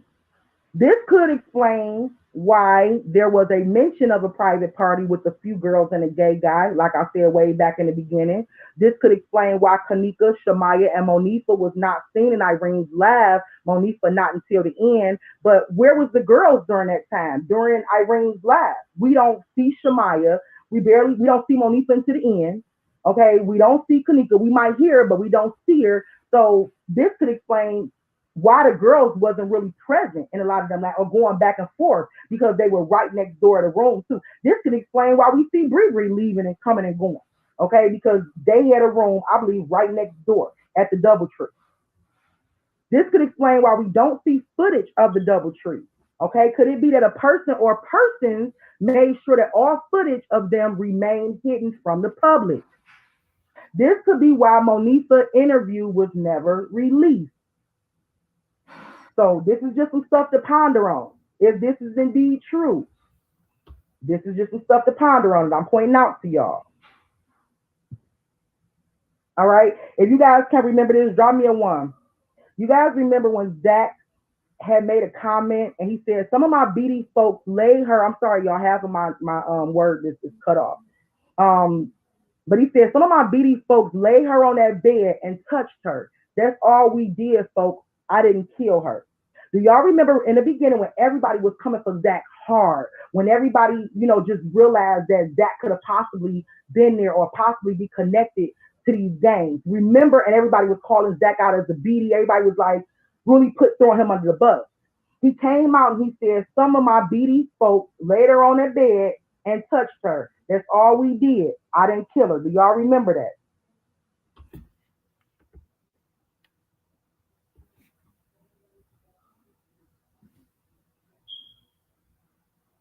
Okay. All right. So according to Zach, him and some other BDs were in the room with Kanika. However, we do not see any BDs or Zach on footage at the Crown Plaza. So that's what I meant by when I said that it might be some people that was at this DoubleTree Hotel that we didn't even see on footage at the Crown Plaza. It might even be some people at the Crown Plaza that we hear, we know how they sound, we hear their voice, but yet we don't see them. Okay, and it could have been that they just left altogether, headed back to Chicago, or it could have been they were still in the area. They were still in the area. They wasn't far. Yeah, what if they were still in the area but going back and forth or going to different hotels in the area? Because y'all know, how many of y'all know that Bree lied and she didn't need a GPS to figure out where she was going. I don't remember what the lie was at this point, but I do remember something being said about they needed a GPS or some dumb stuff that really didn't make no sense at all. A lot of people thought that Bree was tricking that night. A lot of people thought that it was a lot of different stuff going on behind the scenes. And so if she was tricking that night, what if, and I'm talking about Bree, what if they was just in a different hotel? Because if y'all can remember, if y'all just now coming on, for those that just not coming on, in the very beginning, I actually brought the fact that Shanquela, I think her name was, remember, she rented out two different hotels. Remember, she rented two different hotels. It wasn't just the Crown Plaza. I mean, everybody got stuck on the Crown Plaza because that's where Kanika was found. But if y'all can remember, she rented two rooms. Hello? But we never really dabbed into it and talked about it. So I felt compelled to entertain the idea of her possibly, and it wasn't that I just drew this theory. I remember listening to that Teresa Martin interview where she mentioned, I got a call at 4:34 telling me that Kanika left and went to a gathering. So I said, okay, let's go down that rabbit hole and see what we come up with. And that's what I came up with. Okay, because we have a BD event going on at the Marriott, and we also have a DoubleTree that's pretty much, that I believe that was just used to be a place for them to do their dirt. All right? I believe this further proves that they were all at different hotels. They were at different hotels because... So let me paint a picture for y'all real quick for those that's lost. I'm sorry I got to keep pausing it, but I just want to make sure that y'all get the picture because it might sound like I'm all over the place, but I'm really not. Okay, so what if the BDs are at the Marriott still? They check in on the 3rd and they still there. They might get a room for a week or whatever the case may be. They still at the Marriott. What if you got the BDs at the Marriott? They don't get along with the GDs. You see that in Ty Rowland's laugh. He was pretty much dissing the BDs, okay? Knowing that they was probably watching because they could have been watching the whole thing. But anyway, he was dissing them. So what if you got the BDs over here at the Marriott, you got the Vice Lords, you got Ty Rowland, them, everybody else at the Crown Plaza because that's where the main party and shindig and everything's supposed to be happening. But you got this secret location at the DoubleTree where folks meet up and things go down, but nobody can really be blamed for whatever happened at the hotel because they all got an alibi. We was over here at the Crown Plaza. The other group say we was over here at the Marriott. However, who was at that DoubleTree? Because old girl rented two rooms that night or rooms at different hotels that night. She rented, do anybody remember? Or is it just me? Because I can't do this blast from the past by myself. But anybody remember that girl rented a room at the Crown Plaza and a DoubleTree? Yet we didn't have no footage released of the DoubleTree. Why not? If it was known that Kanika could have possibly been at that DoubleTree, why not release it? If it was known that the same person that rented the room at the Crown Plaza rented one at the DoubleTree, why not release it? Why not? Why not make it accessible for us to look at? Even if it's just hours of footage and we saw nothing, why not make it accessible for us to look at? Because we know the same person rented rooms at 2 different hotels. And then we have Peasy saying room 609. Where did that come from? Where was room 609? See, it was little stuff like that that we pretty much, a lot of us overlooked. But a lot of us said, we need to find out what the hell he was talking about. We need to do some digging. We need to look into this. What do you mean room 609? So, entertaining the thought, was room 609 at a different hotel? Was it at the Crown Plaza or was it at a different hotel? Because like I said, you don't SHIT where you lay, right? So if you got some people over here at the Marriott, you got some people over here at the Crown Plaza, we're going to do our dirt over here at the DoubleTree though, and then go back our separate ways, if y'all get what I'm saying. But I think like I said, I picked out this video to go back to first because something led me back to this video. Something led me back to this video, like do this video again and y'all discuss this video because there was a lot of stuff in this video that I think that I put together and pointed out before I got a lot of attention and everybody really started trying to lead me astray. Okay. This is the reason why, because that basically admitted to seeing Kanika that night, to lay her on the bed that night, but we don't see him walking in the Crown Plaza. We don't see him on any other live. So to me, that proves that they took her out that hotel. She was outside of that hotel and she was around some BDs. Could that be? That's why we had this right here. And if you guys, I wanted to actually do it, but I didn't have enough time. Take a look at the inside of the DoubleTree Hotel. Walls is painted the same in the room. This looks just like, and it don't to me look like the inside of the Marriott. Okay, it could be the Marriott, but I believe that they were at the DoubleTree Hotel. And I believe that we do see Kanika laying across the bed. I mean, this is the reason why we got this right here. And if y'all can remember, Kenneth Carr was throwing all type of little stuff out, basically subliminal messages, letting us know that he was involved. I guess I just really didn't pick it up right away because I said, no way, all these gangs could have collaborated and did this thing together. But he was throwing out little stuff, letting us know he was involved. Notice Kenneth Carr did the same thing that Tad did. Made sure Kanika was caught on camera. Made sure that Kanika was seen on camera.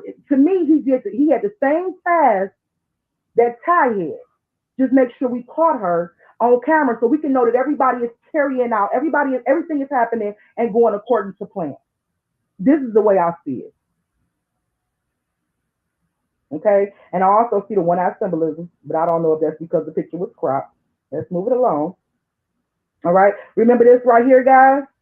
And everybody was wondering, was this Kanika on the floor? I know it was been rumors that this was from a medical exam. No. I think that y'all was right. Y'all was dead on right in the very beginning. This is definitely a BD. This is I don't think I ever found out who that person was. Did y'all ever find out who that person was? And also look at the picture. We're gonna stay here for just a minute. Because do y'all remember this picture? That's why I'm glad that we're going back to a lot of these old videos because a lot of this stuff was overlooked, y'all. And I got so frustrated with the way her case went. And I know I didn't know everything. Trust me, I know it was very confusing. But to me, it became a circus. And I can't lie, it did. And that hurted my heart. And I didn't want to stay around to watch. I didn't. But pictures like this, videos, certain things that they said, like we lifted her soul, that completely got swept under the rug. And now we gonna watch edited videos of the Crown Plaza. Because whatever happened, far as that was caught on video at the Crown Plaza, you better believe that they didn't hand that tape over until that stuff was edited. You best believe that they was gonna clean up, cover their own selves before they hand over that footage. So me, myself, personally was not about to waste my time studying edited footages, saying that the things that we should actually be looking at have been removed. But when you got stuff like this, and let me tell y'all why. in case somebody, well, Malika, why would they put stuff out there? Because that is what the devil do. It's hidden, but it's in plain sight. That is what y'all. That's what the devil do.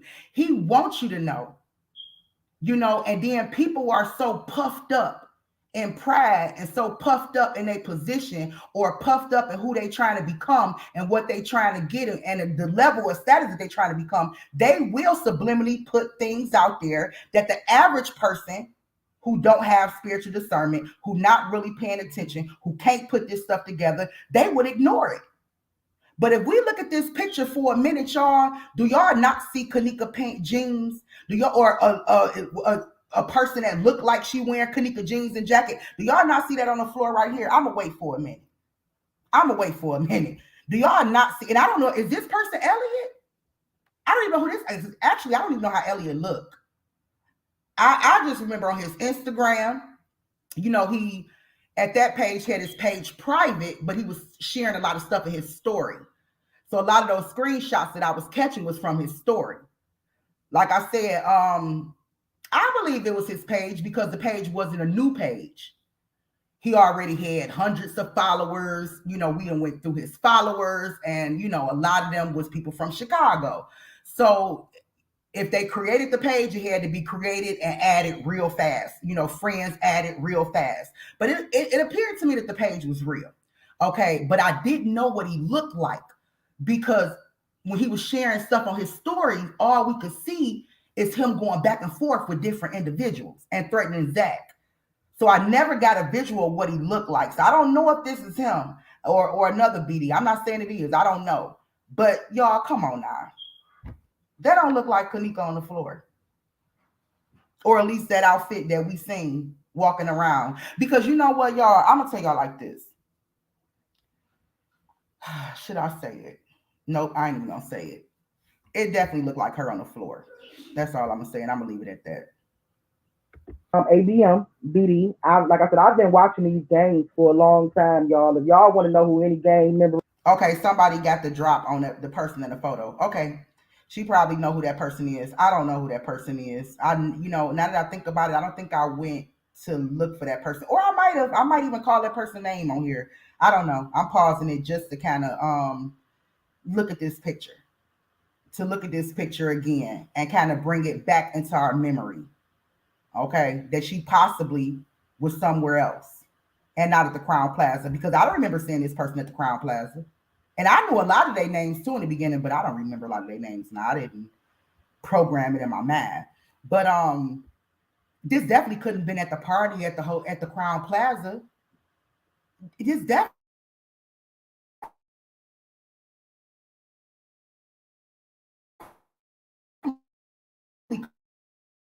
couldn't have been there. Being my babies, a whole different scene, a whole different place is what I think I was touching on and getting at in this video.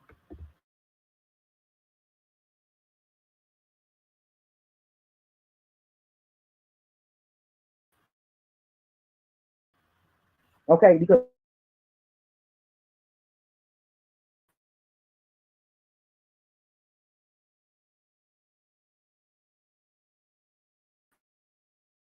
I'm pretty sure like Kanika laying on the bottom, on the floor. It looked like her on the floor, and like somebody is sitting in a chair over her.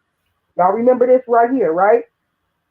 I don't care if that ain't Kanika. Who gonna lay down on the floor and somebody sit over them just to pose for a picture? Hello. And then put it out there after Kanika was missing or after Kanika was deceased. Who gonna do that?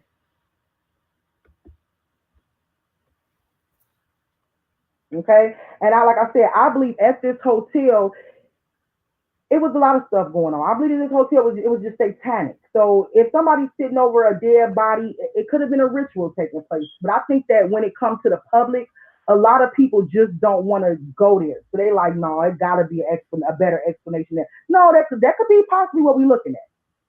That can possibly be what we're looking at. We can be looking at right here a quote unquote soul lifting ritual.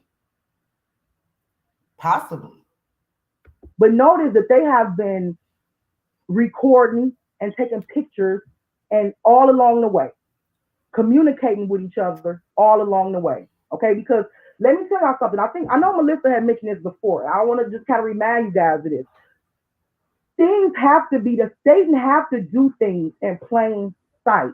Okay, even if you can't see it, it still has to be done in plain sight because he is the accuser.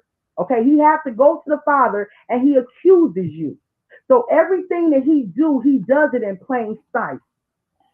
Do you get what I'm saying? Now, it's up to you whether or not you study, show yourself approved, look into this stuff, go down a rabbit hole, but it's right there. And it's what people call hidden in plain sight because to some, it's hidden, although it's in plain sight. Okay, so yeah, why would they take a picture of them while they doing stuff like that? Because that is what they have to put this stuff out there. They have to. And remember, we working with 369. We talking about energy. We talking about rituals. In order to carry things, to bring things into fruition, it has to go down a certain way. Everything has to go according to plan, according to the ritual. Okay, and everything is always out there, out in the open. And yeah, some are blinded to the fact, but it's true. And remember, we had Kenneth Hart the next day because remember on the 8th that night they was going out like Jesus and Lucifer. Okay, we do see them. What we believe in a room with Kanika. All right, this video right here, it was a lot of controversy around this video because we knew that he said he lifted her soul. I didn't kill her. Drop me a 1 if everybody heard that plain as day. He said, no, we didn't lift her. He said, no, we lifted her soul. I ain't kill her. Okay, but it caused controversy because we were saying, wait a minute. When that question was asked, it was after the last broadcast. Remember that. So we all didn't, I know I didn't. I kept trying to make an excuse for that because I was really, I don't know. I really was just believing that they wasn't involved. This is a whole vice lord thing. Okay. So I kept trying to make excuses, but I said, God, I can't understand. Why would he say that? And it appears as if he's responding to the question, right? So even y'all, was stuck on that. But some things you just have to move past, move forward. Okay. But he could have very well been answering her questions because on Facebook, you can edit a live video and you can also disable the comments as if the comments was off during the time that you were live. Are y'all hearing me? And it was something that I really didn't consider during that time. But go research it for yourself. He could have been matter of fact, he was answering her question. The question for anybody that missed it was, why did y'all kill that girl? Or did y'all kill Kanika? And he responded, no, we lifted her soul. I ain't kill her. He responded to the question, but yet he went back and he edited his live video and he disabled his comment as if that comment was made after he went live. Do y'all hear me? Okay, but I definitely believe that he was responding to her. And we also see a guy sitting over her looking like they performing some kind of ritual where they trying to lift her soul. And also that should let y'all know that this thing is occultic because who says that we lifted her soul? Who says that? Okay? Like that's not really gang terminology. You get what I'm saying, y'all? That's not. That's spiritual. That's occultic. We lifted her soul. No, we didn't kill her. He corrected that. We didn't kill her. So y'all understand what I'm saying? So what they was basically saying that we didn't just kill her. We could have did that in Chicago. We went through a whole ceremony for a whole week straight to be able to lift her soul. Y'all weren't hearing me though. That girl was on fire. Whoever this is speaking right here, that girl was on fire. And I don't think y'all was hearing her. I don't think y'all was hearing her though. When I told y'all I was praying and I was like, God, why haven't we got the answers that we needed? How come we don't know what happened to Kanika? And God said, but I did. I did put it out there. And I don't think it was just through me. I think it was through multiple YouTubers. But the thing was, it was so much tension, competition, all type of stuff going on during that time that maybe I might have a huge piece of the puzzle. Somebody else might have a huge piece of the puzzle, but we was all caught up in our own research, our own thing. And even though I was aligning myself with certain people, they might have been aligning themselves with certain people. If the whole J4K community, think about this, y'all. If the whole J4K community at that time would have came together, at least the big YouTubers, the ones that was like on this case and doing their research and putting out videos, stuff like that, and maybe they faithful people who was helping them in their research, if all of us would have came together, y'all, we would have been able to tell a whole story.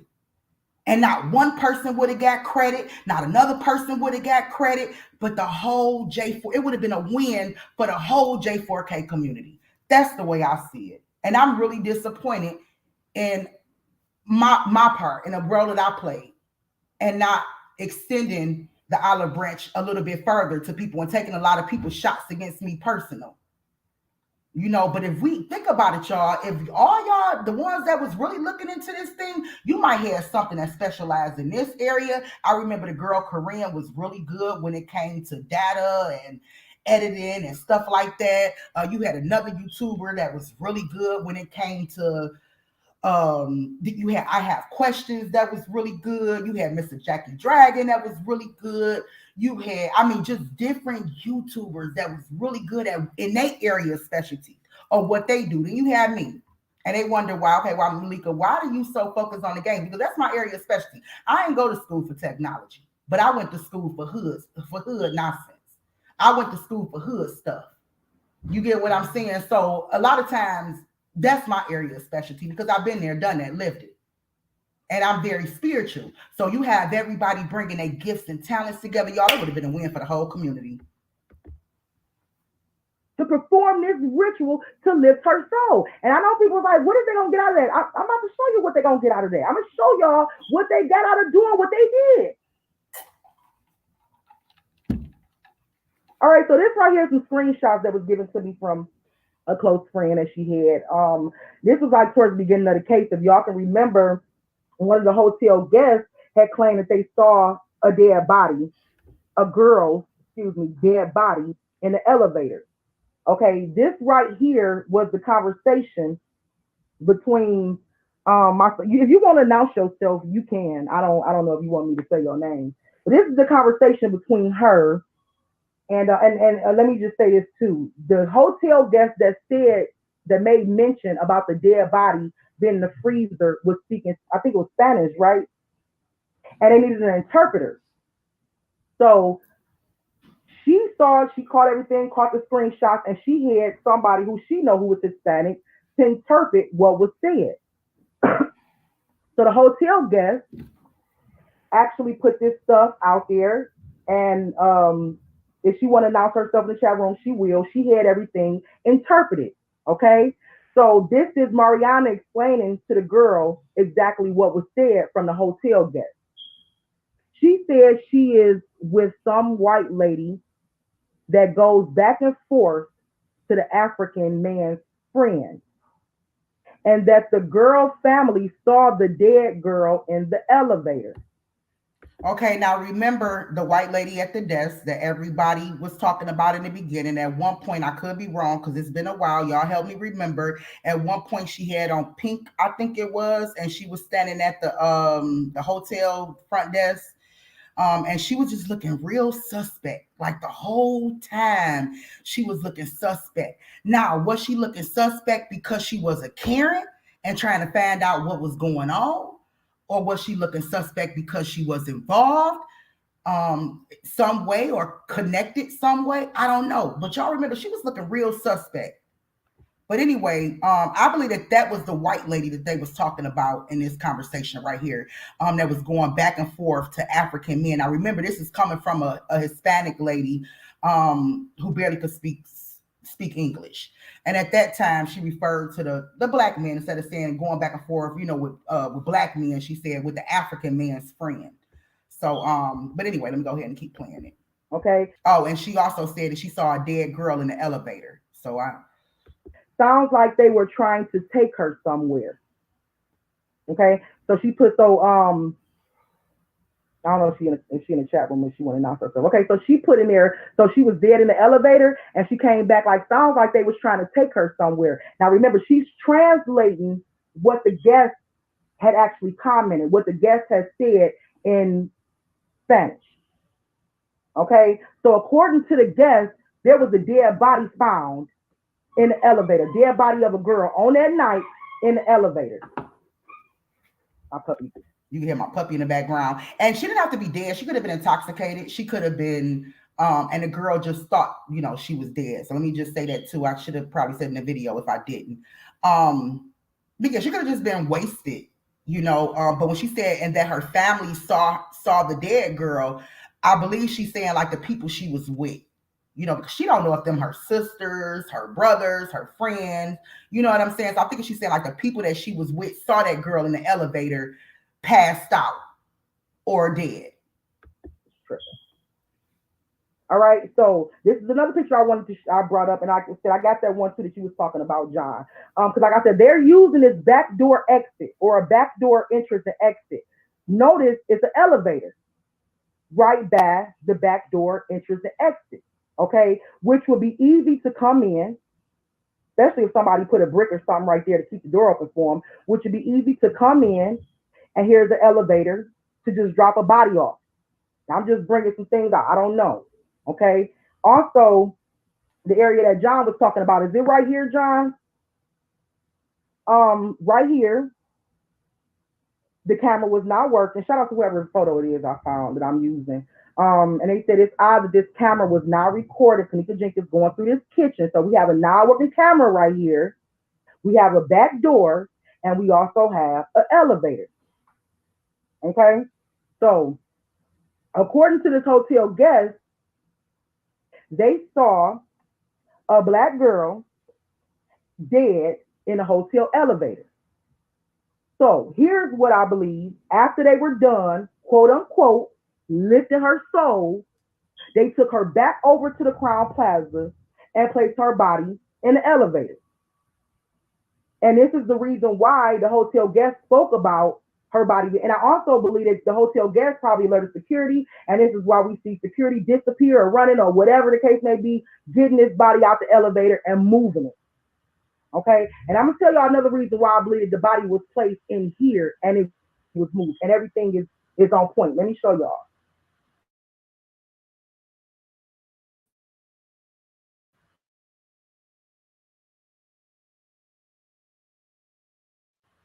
Okay. And dumped in the elevator. I have reason to I really do. Now that I'm listening to this video all over again, I really do think God gave us a lot. I think he told the story. Really. I really think he told the story. Now that I'm listening to what I said back then. Now remember, I did this video before all the distractions came, all of, the curveballs people was throwing me. Now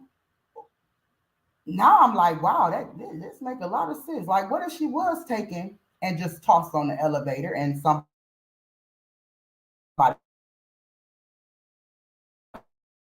could have saw it in that back placed her inside the freezer, or somebody placed her inside the freezer. Now, I'm not trying to take no heat off the hotel. I'm not trying to say the security wasn't there. I'm not trying to say that. I'm just entertaining this right here.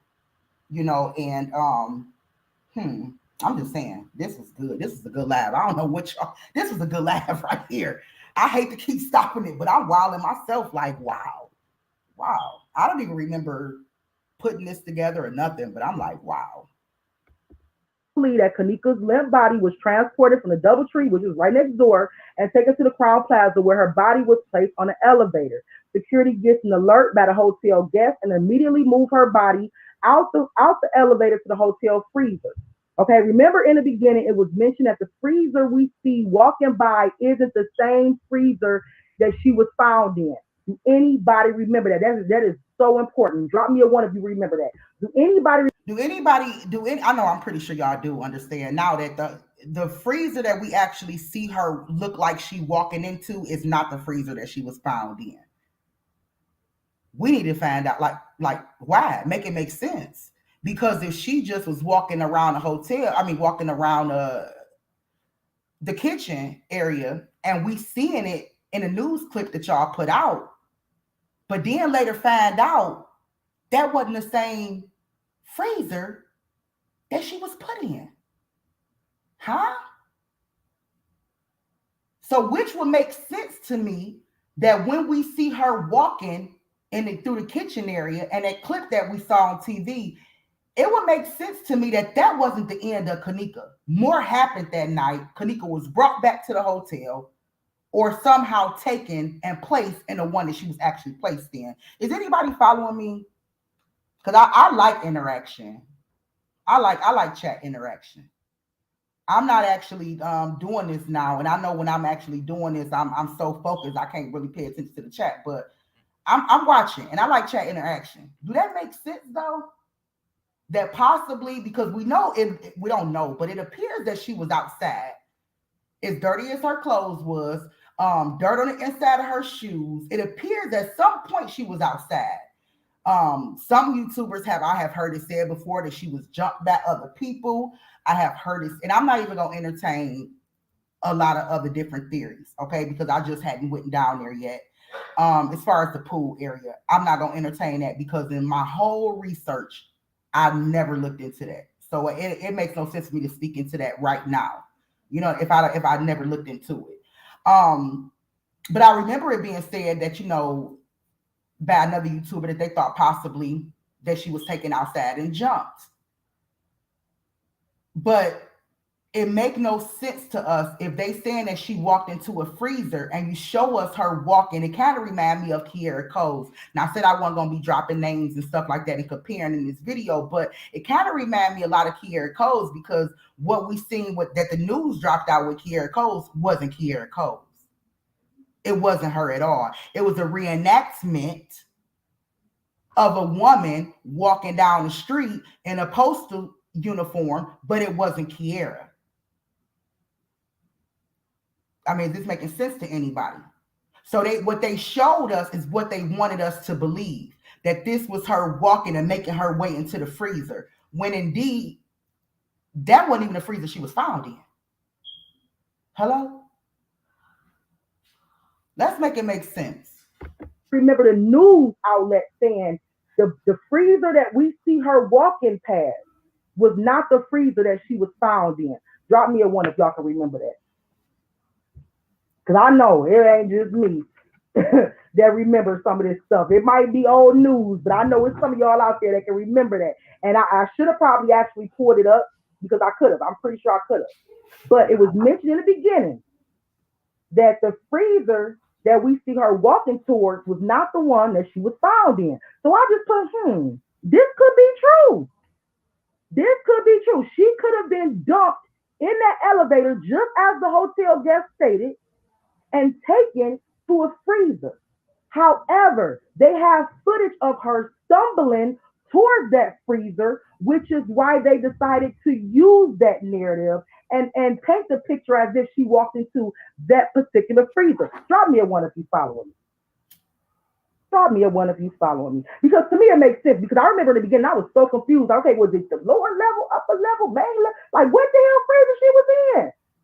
Right? Did anybody feel like that? Like what?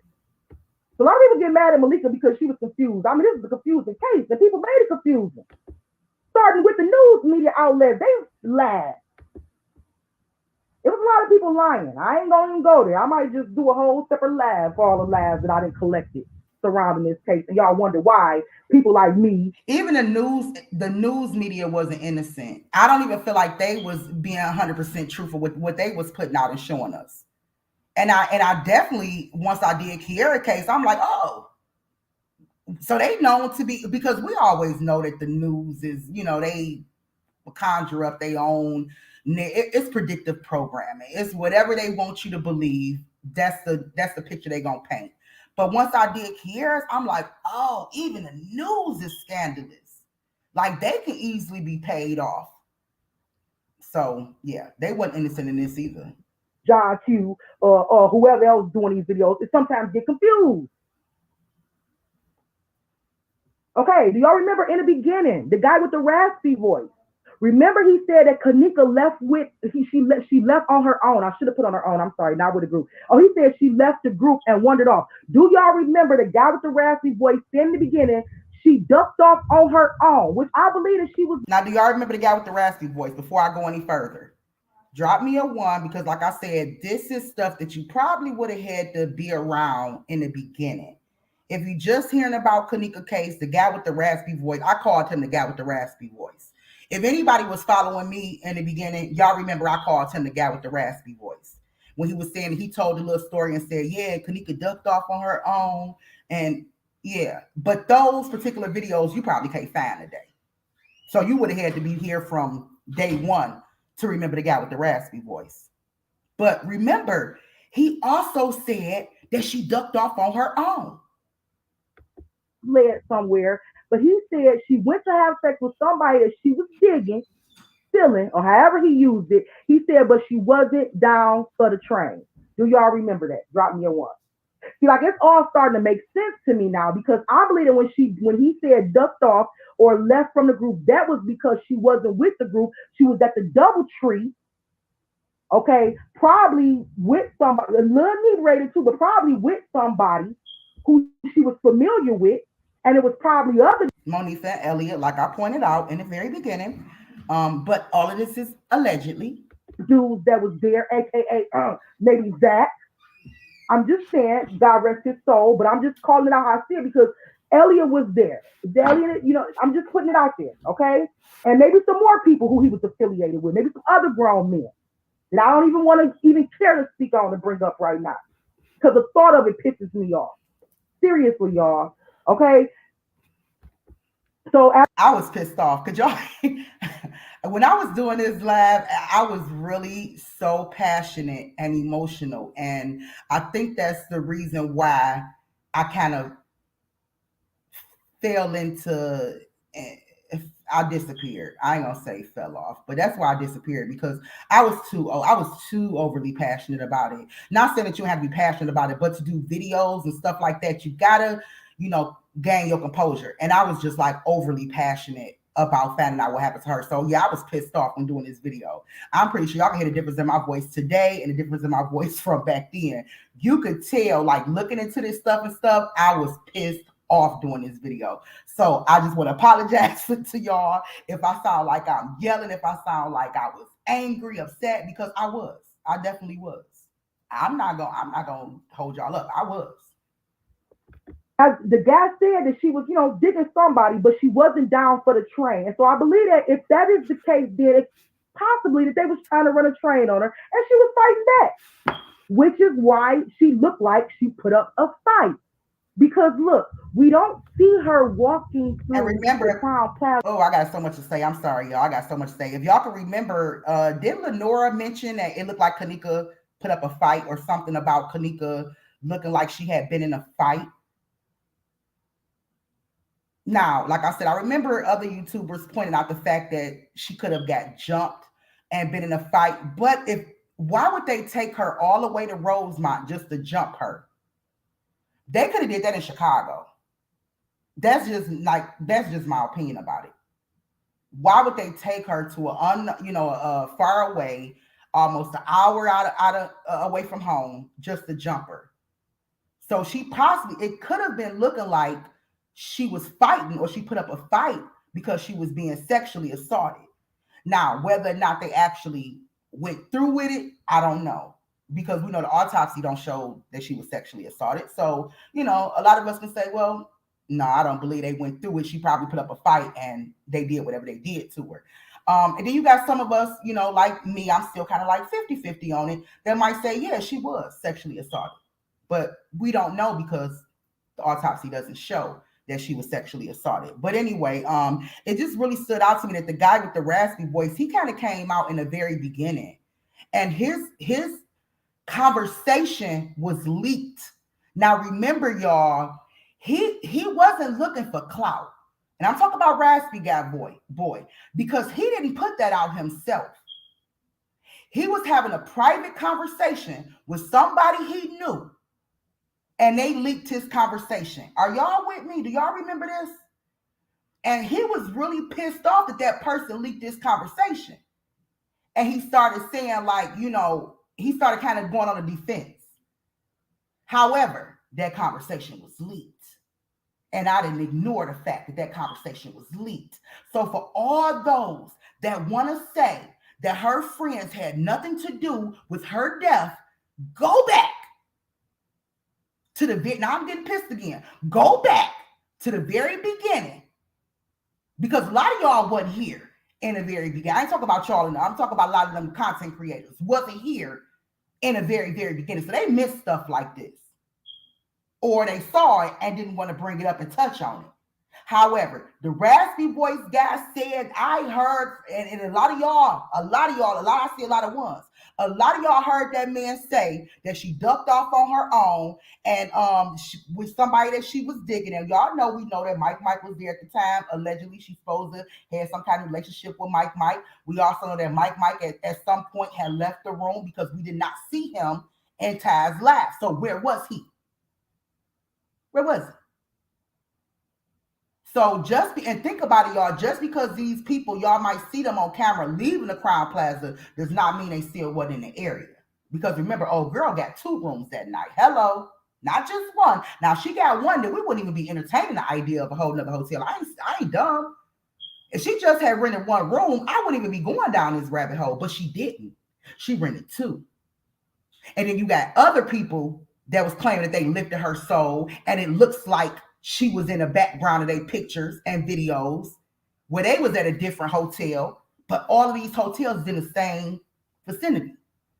So who's to say when people is leaving that they leaving and heading back to Chicago and not just at another hotel next door? Because I refuse to believe that dudes that's hot, and what I mean by hot, might have some drugs, might have some alcohol on them, might have warrants, might not have driver's license. I refuse to believe that they drove 45 minutes out to a hotel just to turn around and leave an hour later. I just refuse to believe that because the party was quote unquote dead. I refuse to believe that. Or whatever they might have said, whatever their reasoning might have been. So, but who knows? Anyway, but like I said, in order to kind of get the full picture, you couldn't just come in the middle of this case. Like you couldn't come in a year later or 2 years later because you would have missed a lot. And definitely with this raspy voice guy, I haven't heard him being talked about in a while. With her hair all over her head. Come on, Lord. We don't see her walking through the Crown Plaza with her hair all over her head like she put up a fight. We don't see that. So something had to take place from that walk to that freezer for her to be dirty and for her hair to be all over her head looking like she'd been in a fight. And if what Dr. Ali says is true about the sperm, come on now, y'all. It had to be something that took place between that walkthrough and her ending up in the freezer. Drop me a one of y'all with me. Let's get to the bottom of this.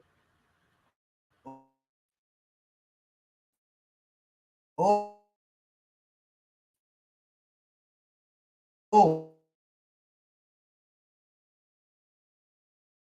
I was on fire. How it makes sense what the news media outlet said. That wasn't the freezer right there. No. Now it makes sense. Now that they eventually move her to that freezer.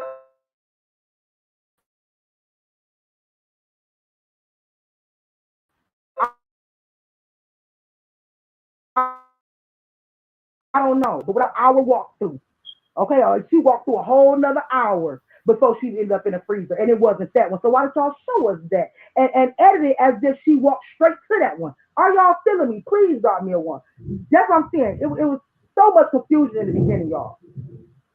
Okay, in the beginning, there was a lot of truth going forward mixed with lies.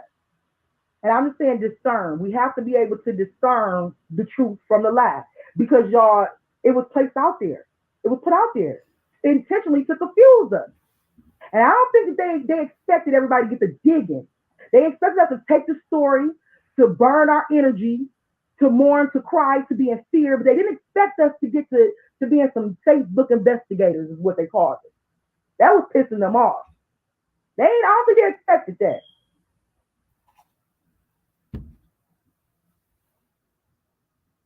Okay, like I said, it was just gonna be a real short live. All right, this is something that I found from one of their friends, one of their sets, and I just found it interesting. I wanted to include it in the live.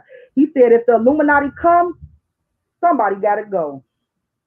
And I really wanted y'all to see this because this is facts. When you down with the occult, these people are all about money and they all about ranking up. You know they'll kill somebody. You know they'll kill you, their best friend, anybody for that mighty dollar. Remember that song? Okay, for the mighty dollar, what they'll do. And I know a lot of people had asked me in the beginning too. They said, "Well, Malika, why Kanika?" And did anybody think that, like, according to you feeling like her friends, had a lot to do with what happened to her? Why Kanika? If this was a cultic, why Kanika? And I know I mentioned it before. I said that she was a sacrificial lamb. She was sacrificial lamb for all three of those groups, meaning basically for all of them, everybody connected. She was sacrificial lamb. But why Kanika? Because I believe, and still to this day, I feel so strongly about it, that she could have been the only one of her friends, the only one around that probably still had their soul. That probably still had a soul. Everybody ain't gonna get it, but if you know, you know. So one of their gang members said, if the Illuminati comes, somebody got to go. Somebody got to go. And I'm about to show you guys how a lot of these people was ranked up after this happened. Now, I mentioned this in the beginning. I told y'all in the beginning. I said to y'all, I wasn't really talking about Kenneth Tartan. I was looking at, a lot of the female vice versa. I said, y'all, it's going to be some ranking up going on. Now, I have paid attention. So I paid attention. I told y'all from the very beginning, a lot of people was going to get ranked up. Did anybody out there notice the glow up, the come up? Have anybody out there paid attention and noticed how everybody came up after her death? Man, I'm starting to get pissed off all over again.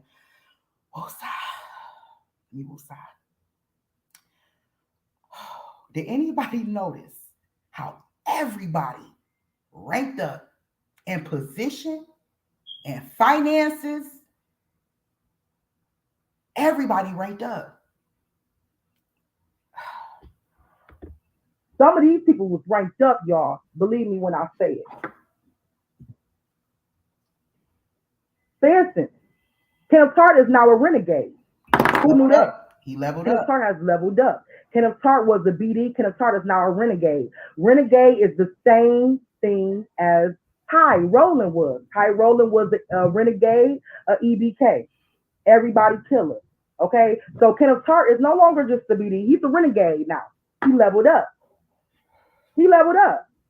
All right? And if you notice, read your status real quick. You said, when I was young, I used to look up to niggas. Would have did whatever. I love you. Now I'm a rebel. I'm living renegade. I'm like, whatever, F it. Okay? This is what Ty Rowland is, a renegade. Everybody killer. And Ty Rowland was the BD first. He grew up a BD from my investigating work. And he ended up becoming a renegade, everybody killer. Same thing is Kenneth Tart now. Just keep that in mind. All right? We actually see the difference. Look at the difference. These are the same dudes that held the same clothes for a week straight. Hello? See the difference. They have definitely ranked up. And now look at the hand symbolism, which it is Illuminati symbolism. One-eye symbolism. They rocking diamonds, Rolexes. Please pay attention. Okay, he went from what kind of watch is this right here to a Rolex. Okay, he ain't had no chain. He ain't had no chain back then. He got a Jesus piece, iced out, a fat Jesus piece iced out. I should have got y'all a better picture, but y'all get the picture. All right. Rashawn Mitchell ranked up. Okay, both guys ranked up.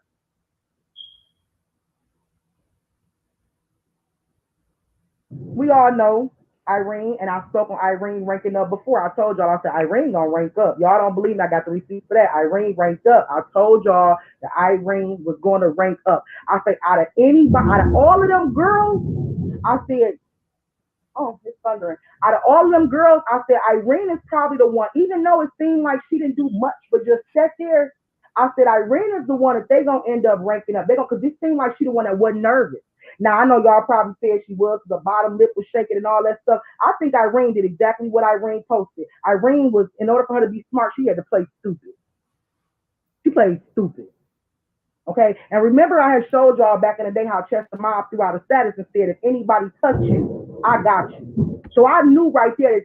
Do y'all remember that Chester Mob, a lot of the vice lords was pretty much letting Irene know that we got your back. We gonna cover you if anybody touch you or whatever the case may be. So I knew that Irene was gonna rank up.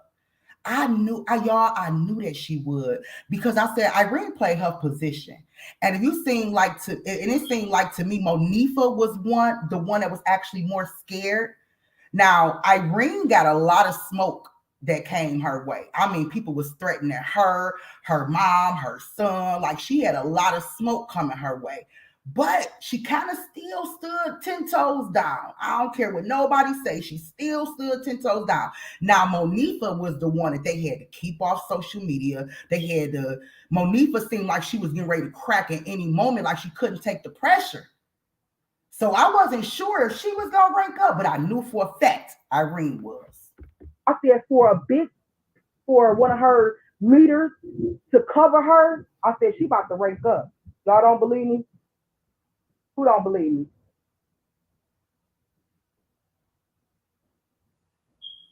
Who don't believe me? Irene is now a traveling vice lord. Irene leveled up. Read this status over here. I'm a mother first, but I'm a TVL. That means traveling vice lord. Right after O'Neal B. Okay, so she letting you know. I'm a mother first, but I'm a traveling vice lord right after. O'Neal B. Irene got her strike. This was initiation season. Do y'all hear me? September the 6th, the 3rd through 6th through 9th. That was initiation season for some of these gang members. Some of these girls probably got into the gang for the first time, was actually recruited for the first time, and some of these girls was leveled up. And I have been said Irene was gonna end up leveling up once that Chester Mob guy had declared publicly, if anybody touch her, they'll have to deal with me. I said she about to rank up. Irene went from a vice lord, in case anybody missed that, to a traveling vice lord. Hello, she ranked up. This is all about a caustic. It's all about gains. It's all about ranking up. It's all about money. You see what I'm saying? So this is the reason why it wasn't just like Kenneth Clark said. They didn't just kill her. They didn't just want to kill Kanika. They wanted to use Kanika for a sacrifice, so they would be able to rank up in level. Do y'all hear me? And get paid for it. And if they didn't rank up, you best believe they got some hush money. You best believe there were some people that got some hush money. And it was probably a lot of people that didn't even know what was going on because they just saw the flyer. Because remember, Irene's party, she had a flyer that was going around, inviting everybody to come. So it wasn't a private event. They publicly promoted that. So I don't believe everybody there might have knew that there was initiation. For some of them, they just played their part, came to the party, chilled for a minute and left. You get what I'm saying? But I believe that the Jenkins City crew, who I showed y'all in the beginning, the last ones to walk in, Taki them, they knew. They knew that some girls was getting ready to get ranked. Why do you think the big wigs was there at that party? Why do you think Mike Mike was there? When they, thank you, Jesus. When they touched Irene's head, matter of fact, I should have got y'all the proof. When somebody touched Irene's head, I think that right there was letting Irene know that was like a level up right there. I promise y'all. I found that actually that tap on the head. I read something about that. I forgot to bring the receipts on that, but I'm telling y'all, when she got tapped on the head, it could have been come here, come on, but also the way he tapped her, the way whoever tapped her on the head, that was right there a sign that she was getting ready to get leveled up. And she did. The proof is in the pudding. Irene, this ain't the same Irene that we remember seeing. Do y'all remember that live that Irene did when she got into a fight and that live went viral because she was looking a hot mess? Drop me a one if y'all remember that. She got into a fight and she was outside, I think, with some house shoes on. Hair was. I mean, come on, y'all. A lot of y'all can't say it's a coincidence. It ain't a coincidence that she was a hot mess before Kanika died. And all of a sudden, after Kanika death, am I talking to myself? Cause I hope y'all hear what I'm saying. Y'all know that girl was a hot looking mess. Y'all know she was a hot looking mess before Kanika passed away. After Kanika passed away, Irene was on point. Her look, her cash flow, her title, everything leveled up. Everything, it was an upgrade. How come all these people upgraded as if they benefited, as if they got a piece of life insurance or something? How come everybody did Kanika have a life insurance? Anybody know if Kanika had a life insurance? You know what? Let me shut up. We're gonna have to look into some stuff. But let me go back to what I was saying.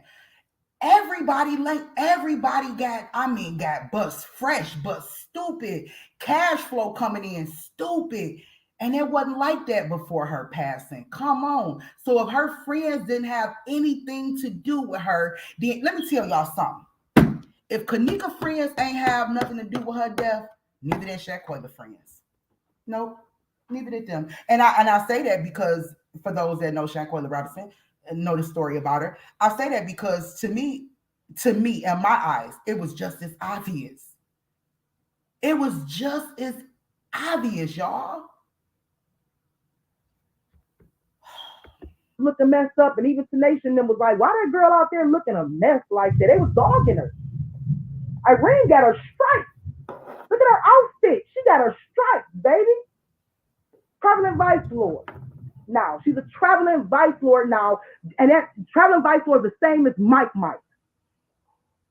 Now, remember when I did you guys that diagram and I showed you guys that these are the different steps, and I showed you the level of steps. And remember, Irene and her girls at the bottom. She leveled up.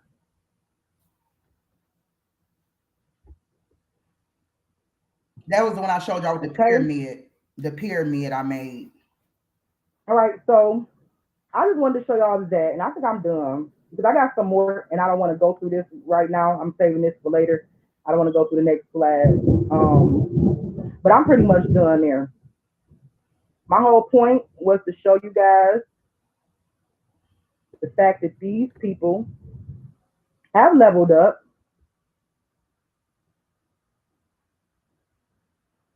A lot of these people have leveled up, and I believe a lot of those rumors that we heard in the beginning. I definitely believe that Kanika was at the DoubleTree. I definitely believe she was there with Elliot, and I definitely believe Monica was running. Let me just say this: I probably shouldn't have said definitely. I should have said allegedly because I don't definitely, I don't know anything for sure. And saying definitely is like I know for sure, and I really can't say that. So I should have said allegedly, or it appears to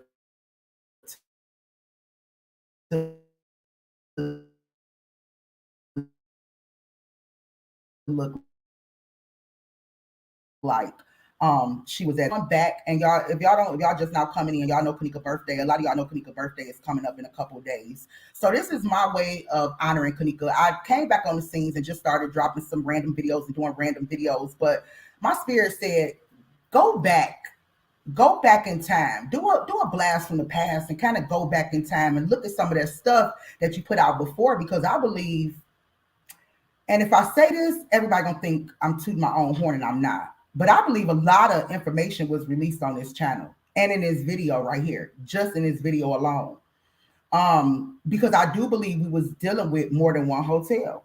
I do because I know we was dealing with more than one game set.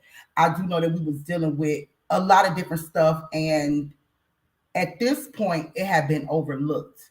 And people just began to focus on one particular area or one particular group. When I showed y'all the pyramid and I showed y'all the connections, and I said that gangs are connected to Masons, and not even just gangs. Tyrone and Daddy is a Mason. I'm pretty sure a lot of their families are into the occult. And then, so if they into the occult, then you also have the hotel. You might got some hotel staff, or you might have the manager of the hotel, or you might have security that might be connected to Carl, or that might be connected to some of the parents, that's in a cart. They might be in a cart. But I showed y'all it's always like a pyramid. And it start from the bottom, which is the bottom is always the street people. It's always the street people. And then you work your way up to the top of the pyramid. So me, myself, personally, I never singled out one group. I never said that, oh, the hotel was responsible. I never said, oh, Rosemont. It was all Rosemont. And I never said it was all the friends. I always said it was everybody. However, it's levels to this. It's levels to this. My personal belief is still my personal belief. Yeah, I did a lot of research and I was looking into this and looking to that, but my personal belief have always been my personal belief. She was set up by the gang. It was initiation season. The hotel either helped move the body and covered it up, but the hotel is definitely a part of the cover up. And it could be one of the causes as to why they covered it up. Could have been a fact that the Caddyshack Hotel. The Caddyshack restaurant. They was in the process of building a new restaurant. And then we found out that Carl was a worker, a construction worker, and working for the Crown Plaza. To me, that was a hard connection. But a lot of people ignored that connection. That was a hard one to me. You see what I'm saying? So we don't want the information of a unalived body being found in our hotel, and we getting ready to do a big release on the Caddyshack Hotel. We getting ready to do, not a release. What do they call them? Y'all know what I mean. We getting ready to open our grand opening. Okay, that's what I'm trying to say. We getting ready to do a big grand opening. The last thing we need is to bring some negative attention this way. So we're gonna try to act like this never happened. And then we got connects over here in the police force. So now we bringing them in. Because maybe they might be, we got some people that, and if y'all, come on, don't tell me y'all ain't been watching Power. Please don't tell me y'all ain't watched Snowfall. Don't tell me y'all ain't watched some of these movies by now. If you don't have real life to go off of, they put a lot of truth in these movies. Okay? That's why I'm mentioning these. Please don't tell me that y'all don't understand that people in power know people in power. People in power are connected to other people in power. So I've never just said, okay, it was, and I know a lot of people, they associate me with the one that, they associate me with the person that blamed the friends for everything. No, if you've been following me from the very beginning, I've showed y'all pyramids of how I believe everybody was connected to this. However, the only thing about me, I was not about to spend hours and hours and months on footage that I believe was edited. Because remember, they didn't hand over that security footage to the Rosemont right away. They had time. I don't want to, if I'm wrong about this, let me know. I don't want to really just assume, but they had like weeks before they actually handed over that footage to make sure everything was edited. And not only that, we also know that there was a connection between, I forgot that woman's name, but I know she worked for the news media, and she was really good at editing. That was her profession.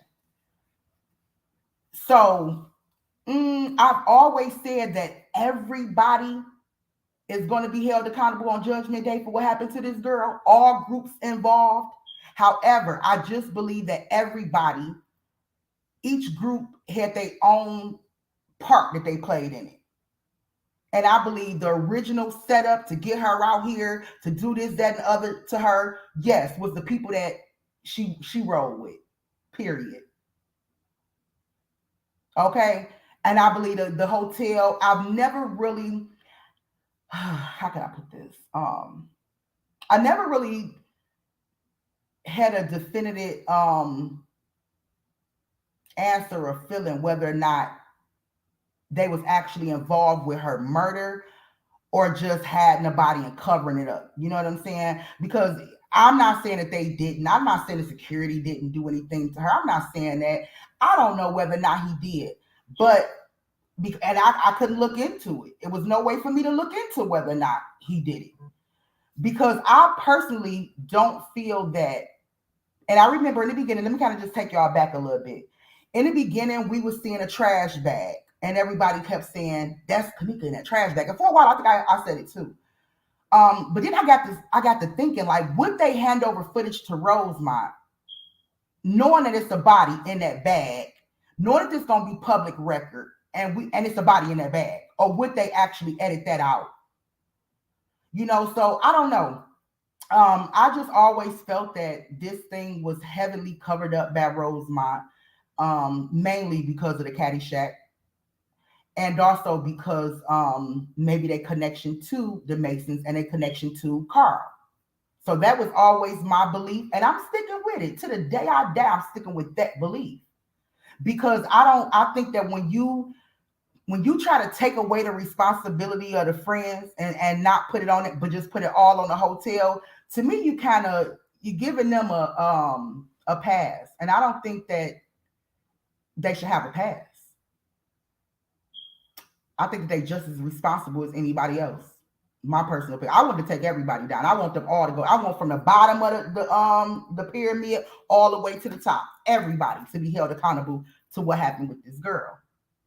So that's just my belief. But yes, I'm gonna go ahead and get ready to end my live, y'all. But it really felt good to kind of go back and look at some of the old things that I gathered. Like I said, I don't remember a lot of stuff like what Elliot looked like, certain things like that. But I do know during that time I was, snooping, y'all. I couldn't sleep because I was following a lot of these people and snooping and catching stuff and whatever, just so I can kind of put the pieces of the puzzle together. But so it really felt good to kind of do a blast from the past and kind of look into it, which I want to do more leading up into her birthday and maybe more later on, depending on if the spirit gonna lead me to it. But I'm not gonna entertain foolishness. I don't have time for foolishness. I refuse to entertain any foolishness. I have grown since 2018 so much, y'all. So much. Can I still get a little ignorant? Of course. God ain't done with me. But I'm just not there. I'm not in the headspace to where I even want to respond to ignorance, be around ignorance, entertain ignorance, none of that stuff. So, but anyway, thank y'all for hanging in here with me. I'll be back on tomorrow. And like I said, on the 27th, which is her birthday, I'm gonna see if anybody want to help me kind of put something together where we don't just have to be talking about this, but we actually do like a celebration of life type of event. Maybe I can create a quick slideshow or something, and we can kind of celebrate her life and not just really as we looking into her death and what happened to her, because I believe the fight for justice is still on. We still fighting for justice. So a part of our we just can't let that go. So I'll be back on tomorrow. Hopefully the Lord will lead me to another video to play tomorrow and something that we can kind of discuss. But thank y'all for kind of tuning in with me. If y'all want to send me an email at malikasworld@gmail.com if I might have left something out or anything. But y'all, I really believe a lot of stuff that God gave me was in this video, and it's strong. It's really strong. So if y'all just coming in, go back and watch it. Okay, go back. Yes, art imitates life. Yes, ma'am. Yes, ma'am. Okay. And so y'all know, a lot of y'all know I grew up with the people on BMF TV show. I literally was born and raised right around the corner from Meech and Terry. My auntie is the house next door to Meech's mom. Like so the stuff that we watch on the TV show BMF, I know for a fact. A lot of that stuff is true. My mother was in one of the scenes. Y'all couldn't see her face, but she was at the skating rink. So a lot of the stuff I know on TV is real. It's definitely real. Would they kind of alter stuff, for the sake of television? Yeah, of course. But when it comes to a lot of the stuff y'all see on TV, like you said, Jennifer, art imitates life. So all right, you guys, I'm getting ready to go ahead and get up out of here. And her birthday is the 27th. The 27th. So yeah, we're gonna have to do something for y'all, because I don't want to let her name die. I know it might be other people that still working these videos and doing stuff like that, and I'm not here to judge nobody or talk about what they doing over there, but I just feel like what we do here is necessary too, because a lot of stuff is left out. And a lot of people refuse to go back in time and look at some of the old stuff and wonder why I said what I said in the very beginning. They not talking about raspy voice video getting leaked or phone call getting leaked. A lot of people forgot about that. A lot of people forgot about Elliot and what they said he was doing at the hotel. What hotel? Because we didn't see him at the Crown Plaza. Where was he at? A lot of people forgot about room 609. A lot of people forgot about the fact that the girl rented 2 rooms and not just one. So it's necessary that we kind of go back and we do some digging and discussing it. And, especially knowing what we know now. It's always good to kind of go back and compare what you know now, what you knew then and what you know now. So anyway, I'm getting ready to get up out of here. Can't wait to next season of BMF. I know. I don't even really care for the show like that. I mean, my favorite show is Power. But I don't really care for BMF show like that. I will just tell y'all on some personal stuff. And this is just me kind of kicking with y'all. I'm kind of done with that live. I was born in 80. So that was during the time, I don't know if y'all remember seeing BMF from the very beginning, during the time of the 50 Boys before they became BMF. They flooded our streets with drugs, and a lot of people that grew up in my generation, a lot of their parents was drug addicts because they had $50 rocks and stuff that they were selling. And because, Meech and them, and I don't have nothing against him, at all. But, I've told y'all, I've kept it real with y'all before in the past. I've told y'all that my mother was on drugs and things like that. I never mentioned anything about BMF. I never mentioned anything about Meech. I never felt like it was necessary because first of all, I never thought that it was going to be broadcast in front of the whole world for everybody to know. But when they came out, with 50 Boys and everything that they was doing, that really damaged our community. Was it a point where everybody got up? Yeah, it was a point that everybody got on and got up. It was a point where I was in high school and people my age in the 10th, 11th grade was driving BMWs because they was a part of it or their brothers was a part of it. However, growing up as a kid, it damaged our community. And so now watching it now, I can give y'all some spoilers though, if y'all wanted. I could tell y'all what's true and what's not before I get off. If y'all want me to. I will tell y'all one thing that I didn't like because I know the truth about it. They just had Cash Doll character pass away from an overdose, or was it? No, passed away because Lamar had did something to her. That's not how she died. She died from an overdose. Cash Doll character, I think she plays Meech baby mama, but Cash Doll character, my mother went to school with her, grew up with her, everything. She actually passed away from a drug overdose, but they didn't want to put it on not true. It's truth mixed with lies.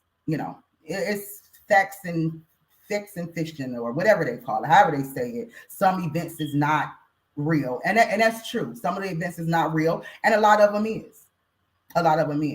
So yeah, I don't really care for that show like that. It just, I don't know, especially in the beginning.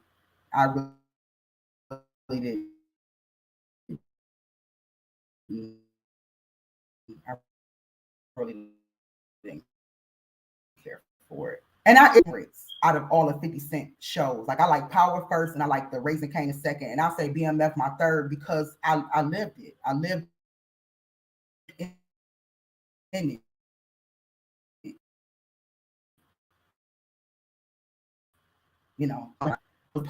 I was a witness to it, should I say. So yeah, that's not one of my favorite shows to sit there and watch. But yeah. Anyway, and I think that's why when I kept telling y'all, like, I got a lot of street and hood knowledge because where I'm from. I'm actually from Ecorse, which is, if y'all remember from watching BMF, remember that in the beginning, Meech was beefing with the 12th Street Boys. I grew up on 12th Street. So I literally grew up on the same, like right across the street from the guys. I know all the real guys who played the roles. I know who the 12th Street Boys really is. I lived on 12th Street. So yeah, and then Meech and them stayed on the opposite side, but the opposite side is where my auntie and them live. So it's still a small community. But anyway, I'm gonna go ahead and get up out of here. I don't want to make this all about BMF show. I just wanted to go ahead and speak on that a little bit while we was here. While we was talking about it. But anyway, I love you guys, and I will see you guys tomorrow. Try to come back. Let's go back. Let's do a blast from the past. All right. Justice for Kanika, as always. And I'm out.